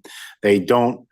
So when they were notified by DAS about the right of first refusal for Cedar Crest, so there's 3 acres on the Weathersfield side of Russell Road, they identified that as a potential location for them to do some either organics or food recycling processing facility. They also were originally interested in potentially looking into acquiring that 10 acres on our side of Russell Road. When we sort of caught wind of this, there was a meeting, myself, the town manager, Weathersfield, the mayors were involved as well, in which we made it clear that we had substantial concerns about Weathersfield using grant money to potentially purchase land in Newington for this type of facility, particularly on Cedar Mountain, which obviously is, it goes without saying, is important to our sense of place and our sense of self. I think that message was received by Weathersfield. They amended their grant application to take out kind of any reference to purchasing land in Newington. And I did write a letter of support for the grant application that I supported it with a caveat. I said Newington would support it with a caveat that we don't want any land essentially on Cedar Mountain, on Newington side of Cedar Mountain used for this purpose. So, and that was somewhere along the line that grant application, Weathersfield grant application, got picked up by folks on Facebook and it's been discussed. But I think I stick to my guns and I'm very adamant about this, that I think I speak for everybody, that we don't want Weathersfield to purchase land in Newington for a facility. I think that goes without saying. And to the extent that there's any idea or suggestion that Newington is supporting them, Weathersfield doing this in Newington, is just simply without any basis. So I think though, a lot of the chatter is a concern about what kind, will there be any kind of emissions, that, odor or Sure. impact on the wetlands or wildlife, whatever. Also, how many trucks may or may not be going up Russell Road. Those kind of concerns are independent of, and I appreciate the fact that you're protecting Newington land from being purchased, but residents are concerned about the environmental impact, the traffic impact. Yeah. Had that been addressed? Well, I mean, no, it hasn't. And I mean, to the extent to which any time there would be a development, in the Weathersfield TPZ or Wetlands Commission, we would be notified, and residents that would be adjacent to, visually, I don't know that, I have to look at the map, but I don't know how close, well, obviously on Russell Road, further south, there are residential properties. Certainly there would be an opportunity for comment and for our TPZ potentially to give its recommendations. But I think what's critical here is this isn't a land development proposal. or a special permit application or anything like this. This is a grant application. So to the extent to which residents feel that they would be hurt, whether it's Weathersfield residents or Newington residents feel that they would be hurt or impacted by the potential grant award being used to purchase those 3 acres in Weathersfield, they should make that known to DEP. And that, I mean, or make it known to their state representatives who fund these, who appropriate money for these grant programs. I mean, I feel like that's a state issue because they're ultimately the ones making the decision on the merits of this grant application. So that's where, that's where the force is best applied. So, but can I assume Yeah. though that like you and Warren and our town planner would be watching what type of operation or is being constructed? So if there are, because again, there's somebody from Berlin or whatever, they're saying that, oh my God, the odor, blah, blah, blah, blah, blah, blah. You guys will, if because, winds carry whatever, if there's any impact, you're all watching this, I'm assuming, correct? So- I mean, yeah. Why don't you speak to the microphone? Yeah. Sorry, Jamie. Chair. If I could just quickly add too, that Weathersfield has actually applied for the grant and has indicated 2 potential locations. So it's not even a given that they would put this on Russell Road. There's another location off of Jordan Lane. It's actually closer to my house. That actually I think may be the first choice for the town, but I'm not, don't quote me on that. But really it is undecided if it would even be on the Russell Road property. As a resident of Weathersfield and an employee of Newington, you'll watch out for. And I have a pretty vested interest in this, no matter what happens, yeah. But it was does a quid pro create, quo. it does, I mean, I think there's a larger public policy question, right? In which the Yeah. state has enacted a law that requires food recycling. And that we as a state don't have the infrastructure to do it. Right.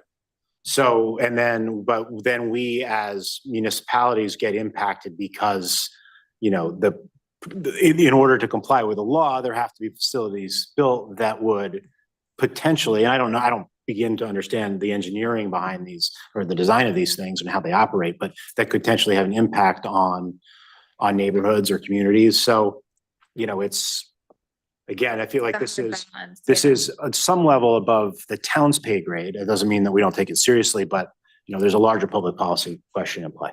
Thank you. Counselor Nagel. Yes, the other day I called the town manager about this particular problem to give him a heads up and also to spare him from having to talk at great length here, but it's good that you did and you made it very clear. So chatter is coming from other places and I appreciate what you have said at this particular moment. I also would like to say that and I think the rest of us are very appreciative that you are giving us hard copy reports of what's happened every month so that we are keenly aware and there is less questions about various different things that are happening or not happening. And when the public does come to us, we can refer to that and not have them say, we don't know, and have them go to you, which transparency is paramount. And I remember many years ago, a certain town councilor would get these reports and we would be sitting for 15 minutes questions he had about them. So, but they are helpful and they might clear up even more questions that you didn't have. So once again, thank you for going through both. Hey, Counselor Chiniakos. Just because some people, some community members online were asking like what action we could take in reference to this processing plant. So like hypothetically, if they put this location up near Cedar Mountain on their side, and the smell is just atrocious. Do we have any sort of actionable steps that we could possibly take outside of just saying we don't like this? So that's a good question. I would actually invite our town planner up to the dais. So you're talking about broadly, sorry, Jamie. Full house I tonight. think it's- But broadly, you're talking about nuisance ordinances. And I mean, I think it gets into blight potentially, but Paul's going to be best positioned to answer that question. Actually, if you wouldn't mind to kind of rephrase the question, because I was working in the background at the So same time. basically the question is, should there be some sort of food processing recycling facility built on the Weathersfield side of Russell Road that had, whether it was odor or noise or any kind of quality of life impact, what recourse would we as a town, or what carrots or sticks would we have to control that activity in Newington?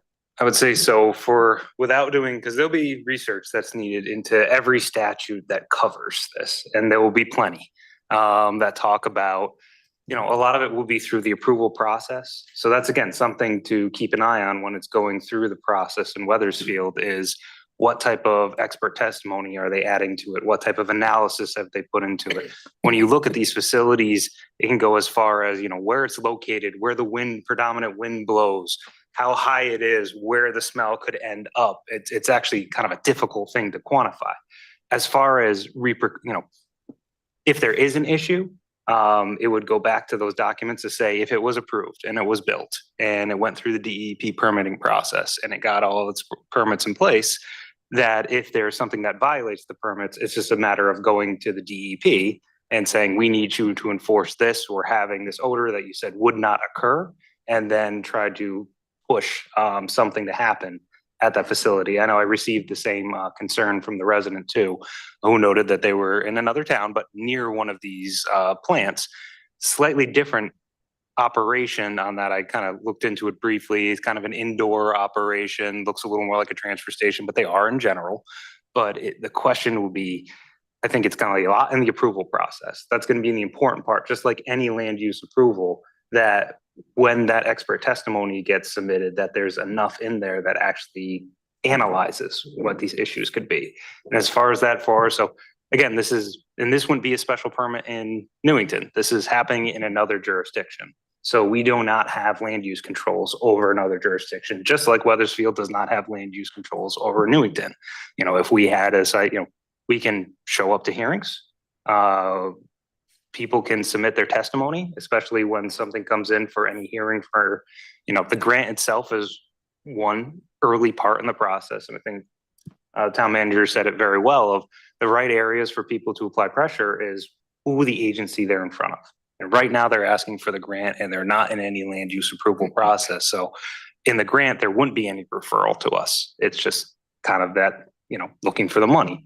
When you get to the actual development, that's when the point will come in that, depending on where they put it, whether there is a notification that it's happening within 500 feet of our municipality, we get that notification and we could provide comment. But at the end of the day, we do not get a say what happens there. We get to put in our comments, we get to put in our concerns and raise those questions on how it's going to impact the residents of Newington, especially anyone who would be near enough of this thing to be impacted by it's pretty much odor is what we're talking about, impacted by any odors from this operation. That's going to be the important part. So it's something that people who are interested in this, people who live in the area, definitely to keep an eye on it. And yes, it is something that I've looked into the report, and having that information, once this becomes more real, that you actually look to make sure that those processes are being followed as part of the application to actually build the facility. Thank you. Thank you. Thank you. Thank you. Any other questions for council? If not, hi, Jamie. Thank you for having me. After the last town council meeting, the town manager asked me to provide an update on the status of our nutrition funding. And we just finished our third full month of this new process and the replacement meals. So it's a great time. I do have a lot of info. It's all in your memo, but I'm going to try to, just kind of get through the main points quickly. We have obtained about $96,000 in funding so far between ARPA funding and previously allocated town's council funding and monetary donations. We have not received any good news at all. So I'll start with the bad news. We haven't received any good news at all or any news at all about CRT or it's a community renewal team or similar providers of elderly nutrition having their funding restored. So at this point, we are planning for this to be a long-term, if not permanent issue. To have the reduced funding. And the funding, as you know, comes from many different sources. It comes from the federal government, the Older American Nutrition Act. It comes from local funding, state funding. It comes from fundraising. That's all done through CRT. They are the fiduciary and we are the recipients on that. So we have received, like I said, over $96,000 in additional funding to be able to provide these replacement meals. The good news now is, so we'll start with the congregate side. The good news is our staff has been phenomenal in obtaining meals at a far reduced price to what we had thought. If we were to replace in-person meals, purchasing them from CRT, they'd be just over $13 a meal. Our staff has worked diligently. We kind of created a group of like 7 or 8 local, like really local Newington restaurants. And we kind of rotate through them and providing lunch at a reduced cost. Some of those restaurants charge as little as $3 per meal. And then we are adding, we entered into an agreement with one of the school vendors that they use to provide milk for like 30 cents a carton and fruit, fresh fruit. And then we buy things like napkins and forks and dessert because that's important. And we are spending an average of $5.50 per in-person meal as opposed to the $13 that we would be paying should we had purchased those meals directly from the provider. In addition to that, we've had several lunches in which we've had in-kind donations. So a couple of local like nursing homes and then a handful of anonymous in-kind donors who have provided just delivered lunch, said, here's your lunch, here you go. So to date, we have, we have provided on our non-CRT days, which are Monday, Tuesdays, and Fridays, we've served a total of 905 replacement meals that we've purchased. And then we've had an additional 279 in-kind meals donated since November 1st. That's on the congregate side. On the Meals on Wheels delivery side, as you see in the memo, we were very fortunate that last week we entered into an agreement, I guess, to an anonymous individual in town has donated $25,000 to the Meals on Wheels program, which is just phenomenal. Wow. We don't have a lot of options when it comes to Meals on Wheels for various reasons, mostly nutrition and health related, and we don't have the resources to provide them, and we can't have them provided anywhere else. So we have no other choice right now but to purchase those meals from CRT. They're less expensive than the in-person meals. They're about $10.30 per meal. So to date, we have purchased just over 2,000 meals through the end of January, replacement meals that people would have gone without. And, you know, except for the generosity of our citizens and our supporters and the town council. So we have done that and we've continued to replace those meals. We also, an unintended benefit to having this funding is CRT has had several periods of time where there's been waiting lists for new people to join Meals on Wheels, which is not ideal. Typically people who join that program are because they're just being released from the hospital, or they've been recently diagnosed with an illness or an injury, or they've just been released from like rehab, and saying, sorry, you're on a wait list, it might be 4 or 5 weeks. It's just not conducive to them getting better. We have been able to avoid that with this funding. So nobody has to wait to get their meals. So altogether, we spend about just over $2,000 per week to replace meals, congregate and Meals on Wheels. Based on just what we've raised so far and our average meal cost per day, we are, without any changes, we will be able to continue to fully fund the in-person program until about September 1st, which is longer than we initially projected because of the cost savings we found. But with the addition of the $25,000 contribution, we can now fully fund the Meals on Wheels portion with no additional changes until about December 10th. So obviously the things ebb and flow. There are a lot of factors there. We are doing fundraising. We could have other donations come in. We could have reduced usage, although we're not seeing that at all. Or the food costs can continue to rise, or we might receive additional cuts to the portion of the program that is funded through various funders to CRT. Federal funding can reduce, state funding can reduce. We could see an increase because we certainly never want to turn anybody away. So we could see an increase in usage. So we've just kind of fallen into this mindset of preparing for the worst, but hoping for the best. So those are, that's where we are right now. It's a lot of work. It's something that we kind of anticipated for this, going into this year. So it's almost like another job for somebody to do, but the staff is phenomenal, and everything that they do for us, and they just take everything in stride. And we have a great group of volunteers who help us out every step of the way. We are looking at having a fundraiser on April 25th. Tomorrow night at the Commission on Aging and Disability meeting, we'll discuss some of the details. It'll be at the Portuguese American Club, dinner dance. It'll be fun. So we'll get the information out soon. So with no known end to the reduction, we know that CRT was besides the federal and state funding that was budgeted, they relied heavily on ARPA funding and similar one-time grants that are not coming back. And I think that over the past year or two since the pandemic, when that ARPA funding became available, it kind of hid the fact of the costs increasing so much per meal and the subsequent costs of staff and gas and delivery. So when that funding ran out for CRT, I think that's it. They're going to need to come up with alternate ways to handle this, or I don't want to sound pessimistic, but I don't think we're going to recover to being as fully funded as we were before. Between that and an experience a couple weeks ago when there was a possible freeze on federal grant funding, when that was announced, I spent probably 6 hours on the phone calling everybody I know saying, how will this affect the Older Americans Act funding? Older Americans Act funding is a portion of the nutrition funding that flows from the federal government to the funders, which for us is the North Central Area Agency on Aging. And nobody, not even the funders, knew how that would have, if that freeze had gone into effect, how it would affect our funding. But when it comes down to it, the Older Americans Act is grant funded by federal grant funds. So it would have undoubtedly caused a reduction. Of course, that didn't happen.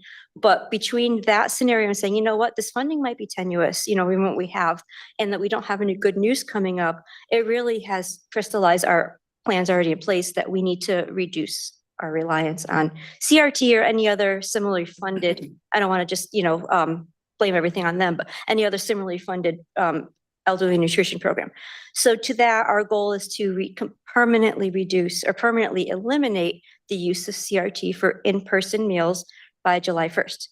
Now, if we could do more than 2 days, that's even better, but 2 days is our goal for now, given our resources and what we have. So even if they are said, you know what, we're cool, we're fully funded, you guys are good, we're going to say, no, thank you. We're going to do it ourselves. We are going to do that, but we're going to maintain the quality of food that's being served, which from these local restaurants has been excellent and well appreciated. We're going to maintain the suggested donation of $3 per meal by the recipients because we want to keep the meals affordable for all participants, and we don't want to do anything that'll discourage people from participating. And then we want to maintain or increase the participation of people coming in for lunch on non-CRT days. So we're looking at, based on our average cost of $6 per meal, just upped it a little bit for inflation. And the fact that about 75% of the folks, it's anonymous, we don't know for sure, but about 75% of the folks donate the $3 per meal. We were looking at needing about $13,000 to $17,000 annually to fully fund that program, assuming that we would be able to do one of the following: soliciting a long-term or regular lunch program sponsors, monetary or in kind.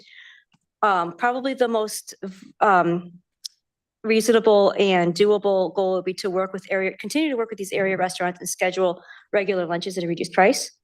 So we can lock in that $3 for the baked ziti on Fridays, then we could continue to do that.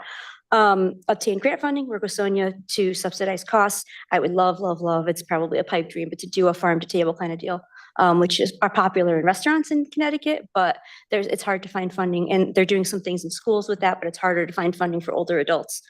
And then working with, I forgot to mention the high school, Newington High School, their culinary program has really stepped up, not only in doing a fundraiser for us, but also their students are now preparing once per month, really, really delicious soup, salad, and rolls. for us as part of their classwork. That's probably like our most popular day right now. So very good. So to continue to work with the schools, make it an intergenerational program, and then consider doing regular fundraisers, such as making an annual dinner, dance, golf, whatever. So that's it. Thank you very much, Jamie. Are there questions from counselors? Counselor Budrago. Sorry, first of all, give you a shout out to your staff for putting the effort into something that was so really basically unanticipated. And I also think it's prudent planning for you to realize that in the future to try and be as independent as you can. I know the pledge, the $25,000 was anonymous, but if whoever did it is listening or in this room, thank you. $25,000 for, continuing the Meals on Wheels is just unbelievable. And also I like the way that you're going out and you're getting the community support, because the community has identified this as an important need. And if it's an important need, then community should step up and, through donations or, either money or in kind or whatever. I have the restaurants that are participating. And Parks and Rec does a great job on, if anybody donates anything to them, they like shout them out and give them publicity, whatever. I was wondering if maybe there's a way that you can publicly recognize somehow some of these restaurants that are contributing, because I'd prefer going, I want to thank them as well. And I think some of them, they should be recognized for their donations. We to do this. recognize them in-house. So, there's a sign up saying today's lunch was purchased, but provided at a reduced rate from, I can tell you, Steve's Place. We have even had chicken, and now I'm going to blank on the rest of them. I know I shouldn't. Stu Leonard's. Now I shouldn't have said it because I can't remember the rest of them, but they're all local restaurants. We've had Public Market help out. Everybody's just fantastic. But maybe, because that's internal, that's Yeah, you're sure. preaching to the But same we can choir, do- but yep. maybe you can make like a little flyer that goes, or a placard that goes in their windows that Right, says yeah. participating. It's a great idea. Restaurant or supporting our seniors or something like that. And then just one other thing, I know, how long have you kept the suggested price at $3?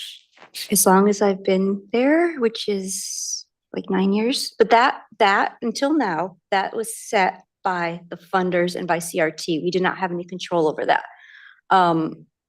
Obviously, if we proceed with days where we're not utilizing CRT permanently, we could set the suggested donation at anything we want. But in my experience with this group, raising prices is difficult for people. Not to say that everybody who participates has financial difficulties, but many of them do. When we had considered both I was in my previous town manager's office role several years back, you might remember, where they considered increasing the dial-a-ride ticket price from $8.40, which just barely, it's like 24 cents a ride.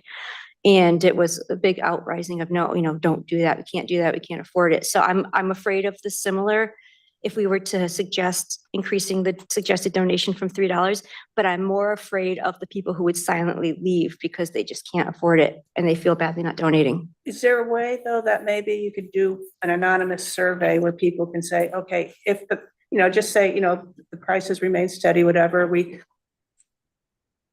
if the price was increased to, $3.50, do like something anonymous, and then you can find out, would you still attend? Would you still attend? Just some way to get, because I know the elderly a lot of them are on fixed incomes, but a lot of them have good pensions too. So I'm just wondering if there's a way that those who could contribute more can be made aware of the need to contribute. Sure. more. We are doing some participant feedback anonymously through surveys kind of left at the table, that you can grab and fill out at your convenience. And that is one of the questions that we're going to ask. If we get an overwhelming response that, yeah, we can afford to pay $4 or $5, that's great. Other area senior centers have moved to utilizing local restaurants and upped their donation from $3 up to like maybe $7 or $8, and they are experiencing a decrease, in their usage. So I think in general, that $3 is a relatively minor part of our funding anyway. I think there's other ways to obtain that funding. But if those Um, people who could yeah. afford it, I think they. And there are should be people made that do. aware of the So pricing. there's a little drop box, you come and you sign in, and there's a little box, you deposit your donations. There are people that drop 20s in there. Okay, thank you. And there are people that have never, and we don't ever ask why, we don't ever, ask them to do it. So I think I definitely think it's worthwhile to look into and consider that, but right now the goal is to keep it as affordable as possible. Okay, thank you. Councilor Floyd. Thank you, Deputy Mayor. I don't have any questions. I just have a lot of thank yous. Oh, you're welcome. For you and your staff, your exceptional staff.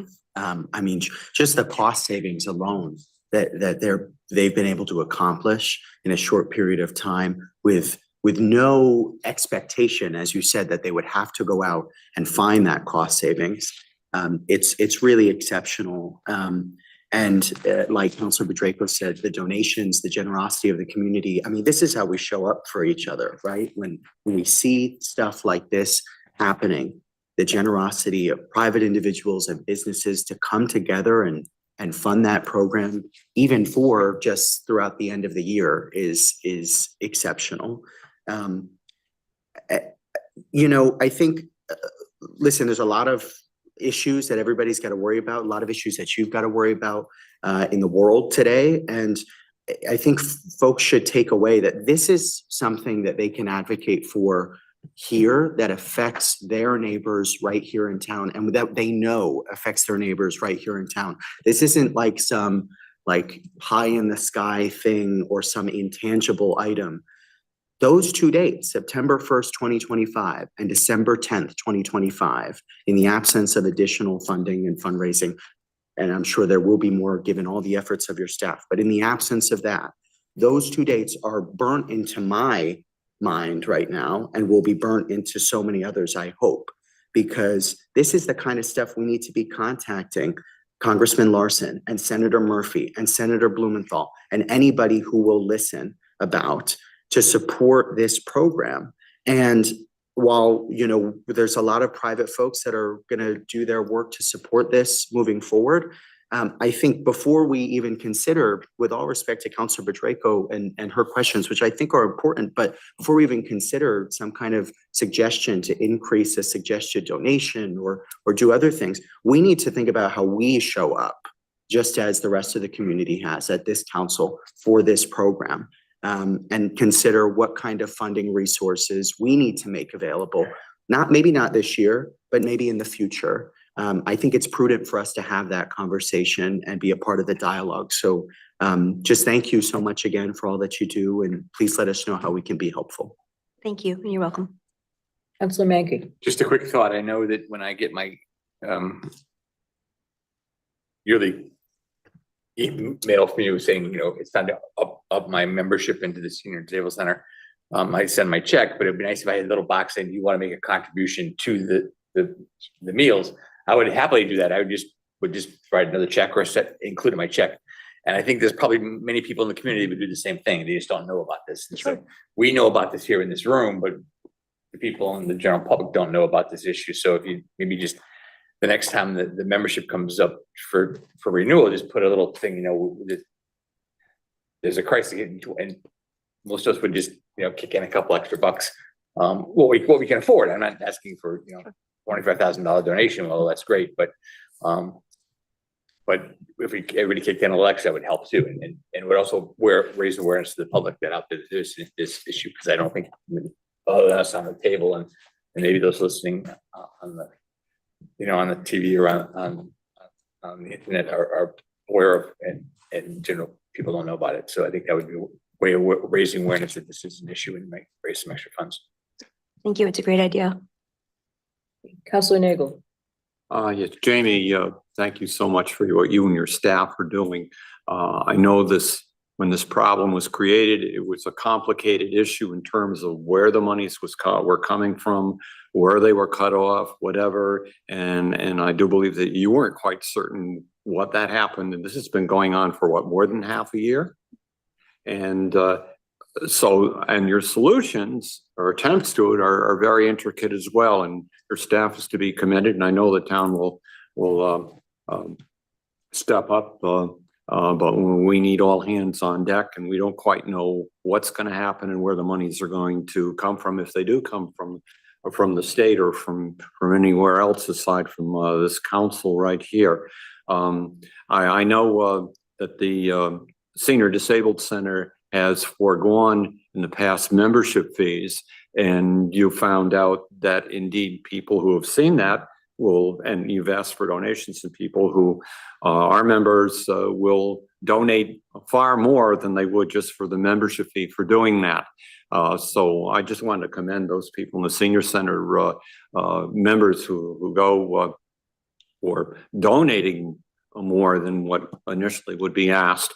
And let's hope everyone in the community steps up as well. And good suggestions here tonight. Let's hope funds come from somewhere aside from within the community as well to permanently resolve this matter. And it isn't an ongoing a tremendous burden to you and your staff beyond the time frame that you said you can survive. Thank you again. You're welcome. Thank you. Any other questions or comments from counselors? If not, Jamie, thank you so much for giving us an update and some ideas of how we may be able to help support you. Thank you. Thank you. Thank you, Jamie. Thank you. Thank you.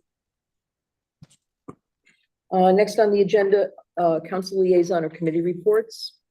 Do we have any reports from counselors? Counselor Nagel. Yes.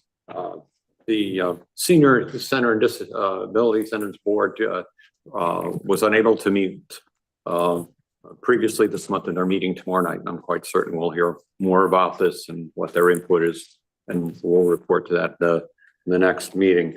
The library board met on Monday. They had a presentation by, as they have been doing in recent months, Department Head Michelle Royer telling us and informing us all about the many different jobs that she has, and there are many, too many to mention right now. She needs to be commended for doing an outstanding job within the department, and indeed for the community, far and beyond what her duties happen to be. And in the director's report, they've been interviewing for part-time positions that are available and opened. There's already the monies there, just trying to fill that. They're doing some small renovation within the library having to do with new furniture and new carpeting. They're in the process of moving that along. They discovered a mold and mildew issue, which is being taken care of. And we'll be addressing it, but that involves moving space within the library as well, and as well as removing the tops of some of the stacks and shifting books around and things. So public, please be aware of what's happening there and why it happened, and it's being addressed, and hopefully will be fixed and renovated soon. The Friends of the Library were there telling the group about the wonders of and monies that came in from the Winterfest, which was very successful.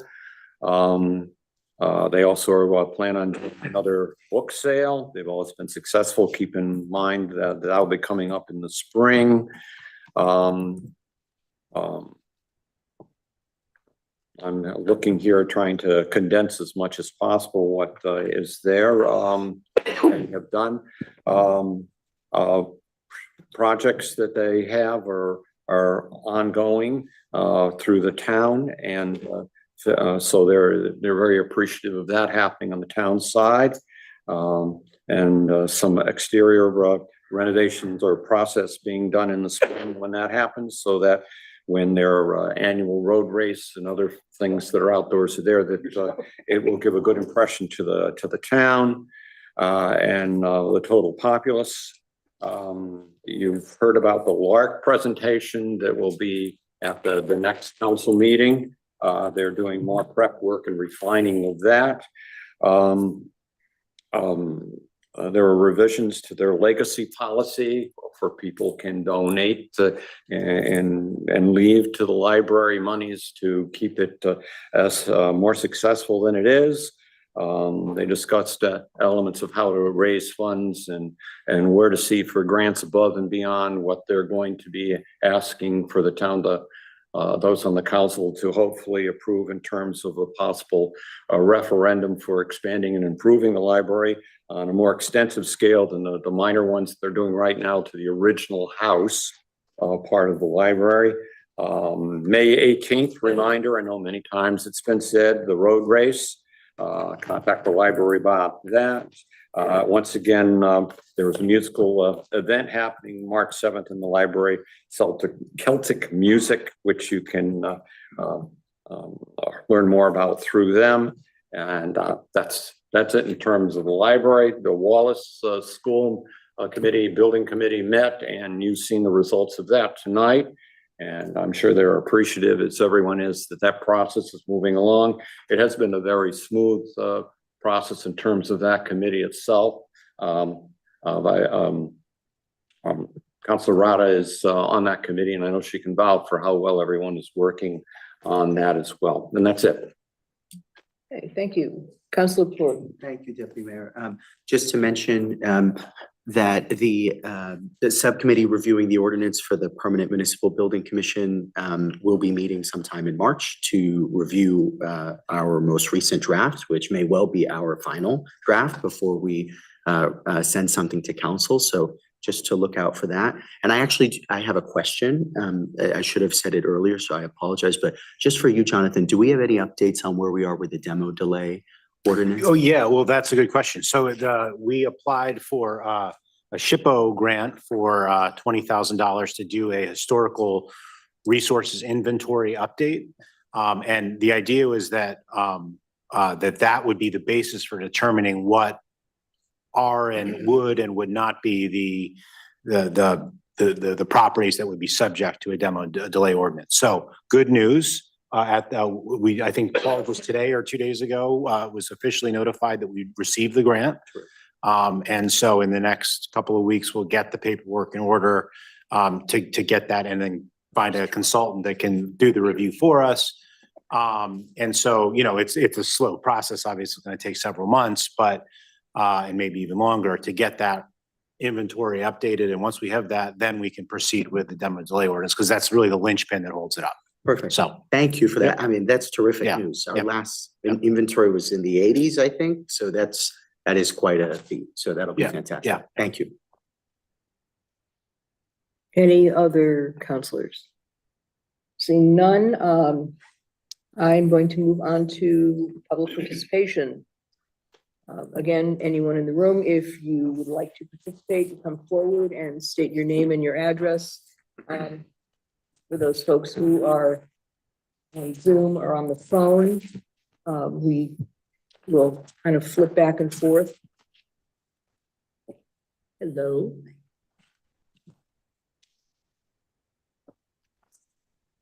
Been here before. This may be my last time here. I'm Janet May Call. I live at 195 Camp Avenue, and I've lived there for 51 years.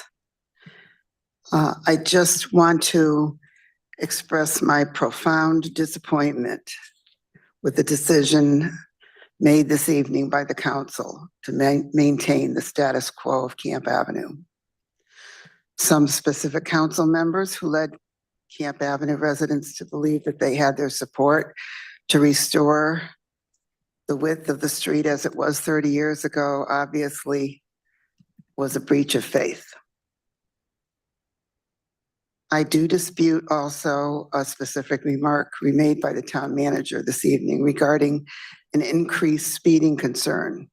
When at one of our recent meetings, speed monitors which had been placed on our street actually indicated lower speeds of vehicles. The increased appropriation of funding for restoring the width of Camp Avenue is understandable, but it is not a valid excuse for not proceeding forward with making safety a #1 priority for its residents. I just hope and pray that there is never an issue in the future, whether it be medical or a fire or any other emergency, which requires a timely response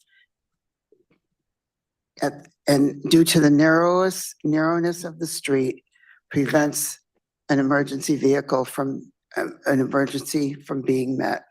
Thank you. Thank you. Thank you.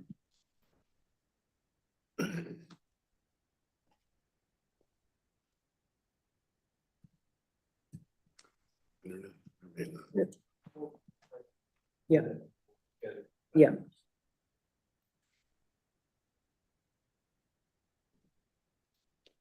Dennis Maycall, 195 Camp Avenue.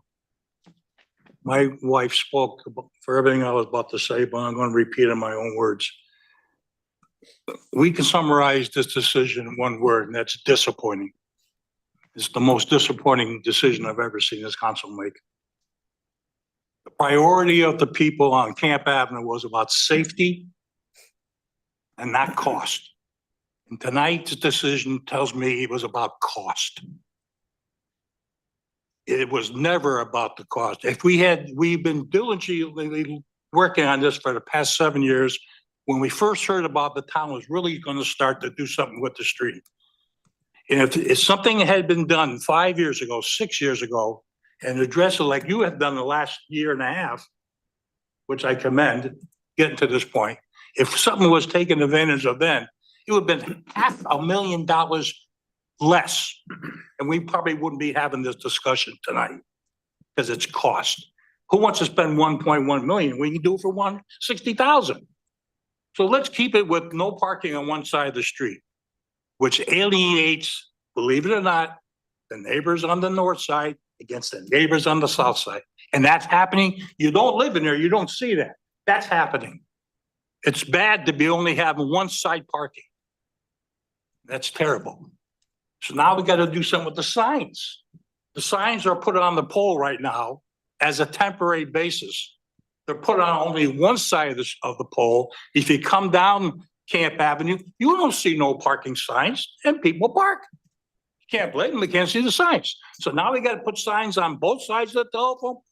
That's going to make the neighborhood look, well, how's that going to look for the neighborhood now? I've got to decide whether I really want to continue living there. I mean, I can't see that happening. That's how bad this decision is to me. And it's got to be something better than cost when you make decisions like this. The safety is so important. The town narrowed the street. It made that decision. I didn't make it. For what reason? You're never going to find out. Everything's, it's gone. Been over 30 years. Now it's narrow. We can't do nothing about it. But we could have maybe improved it a little bit and not just leave it because we haven't solved anything. It just made it worse. And the people are not going to, most of the people aren't going to be happy. What are you going to do? You got to live with your decision. I live with it. Do I like it? Absolutely not. Terrible. That's all I got to say about that. Like my wife says, who knows how much longer we're going to be coming in meetings. It's taking everything out of me. One more thing I want to make on Wallace Schools and Anna Reynolds, we just had the construction going on, everything with that. I like to see the town council have a motion and make something up to have a PLA agreement in this town. When we do construction over, I don't know if it's 750,000 or $1 million, but we have to have code compliant contractors doing the work in this town. We can't have subservient contractors coming in, making their money, then leaving the town, have nothing to do with the town, no money goes into it in the workers in this thing. A PL agreement, project labor agreement is the best of both trades, of everything involved in it. And I think we should consider it as a town on projects that concern schools and the town halls and anything else that we do. It's important that this town recognizes that and does that. Thank you for your time. I appreciate it. And like I say, I don't know if I'll be back again. So good luck to everybody. Thank you. Thank you.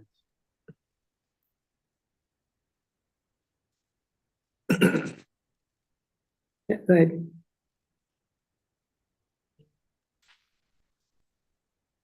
Hello, can you hear me? Yes, we can. All right, hi. Go ahead. Good evening. I'm David Tatum. I live at 29 Camp Avenue. So another Camp Ave person who's stuck it out. And personally, I completely disagree with everything my lovely neighbors, Janet and Dennis, just had to say. I'm thrilled with this decision. Thank you very much. I lived here almost 25 years, and I think leaving it as is the best decision for the town and myself. I don't see any reason to spend another $500 million on one street. We got to think about the town and long-term finances. And as brought up before, long-term finances for towns and municipalities, I'd be scared if I was in your position. I'm glad I'm not. But thank you so much to the town manager, Mr. Hillman. I've talked to all of you. I've been to every single meeting so far. Thank you very much. I agree with this decision. But what I really want to say is Jamie Trevathan is the star of tonight. I was about to leave, but because I wanted to hear the decision in my town, but when I heard her, I decided I have to stay. Thank you so much for all the years Jamie's given to this town.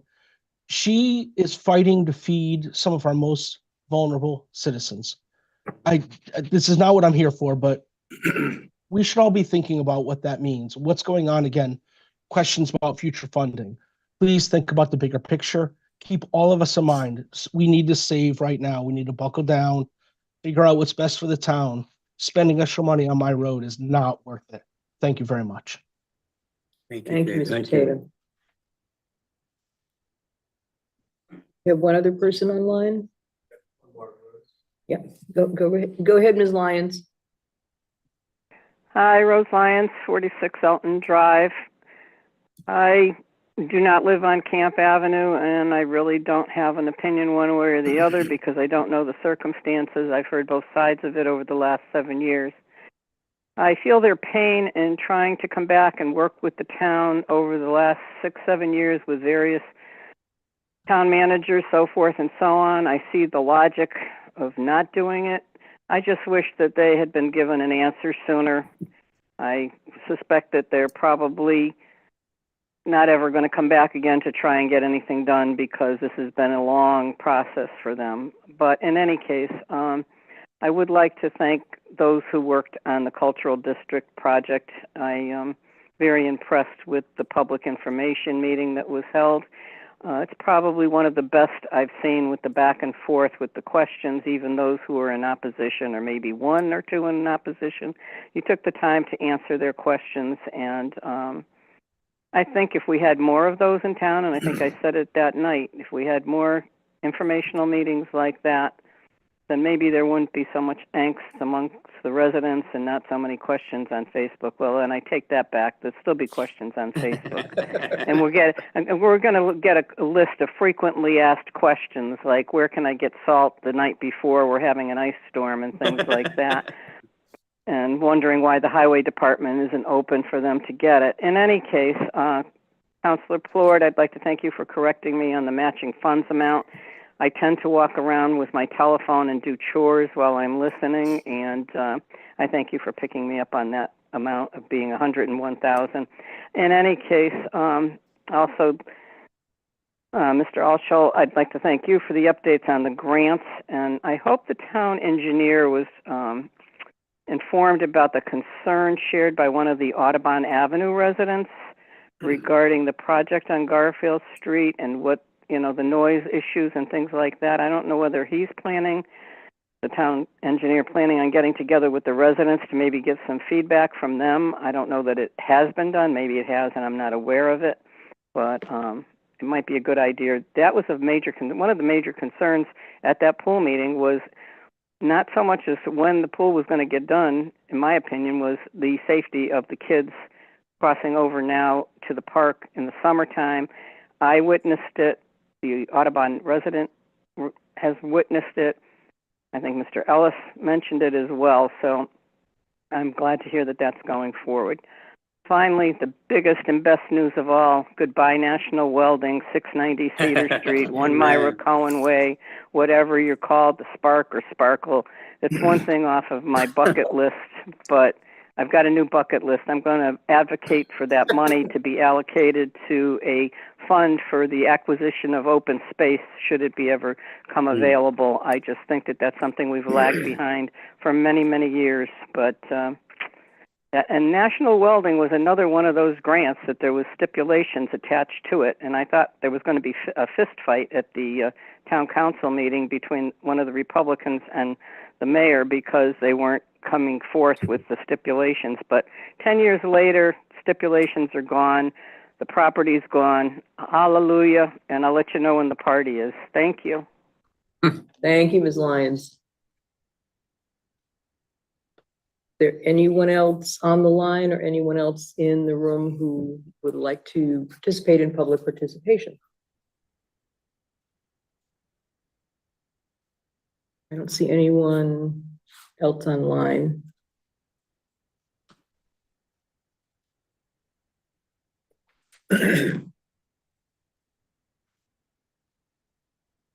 All right, if not, then I will turn this over to remarks by counselors. Any counselors have some final comments to make? Counselor Mankey. I think we should pass the resolution that our Mayor Trister gets better soon, and I just think you did a great job running the meeting. Thank you. You hit those keys and bang that hammer when you need to.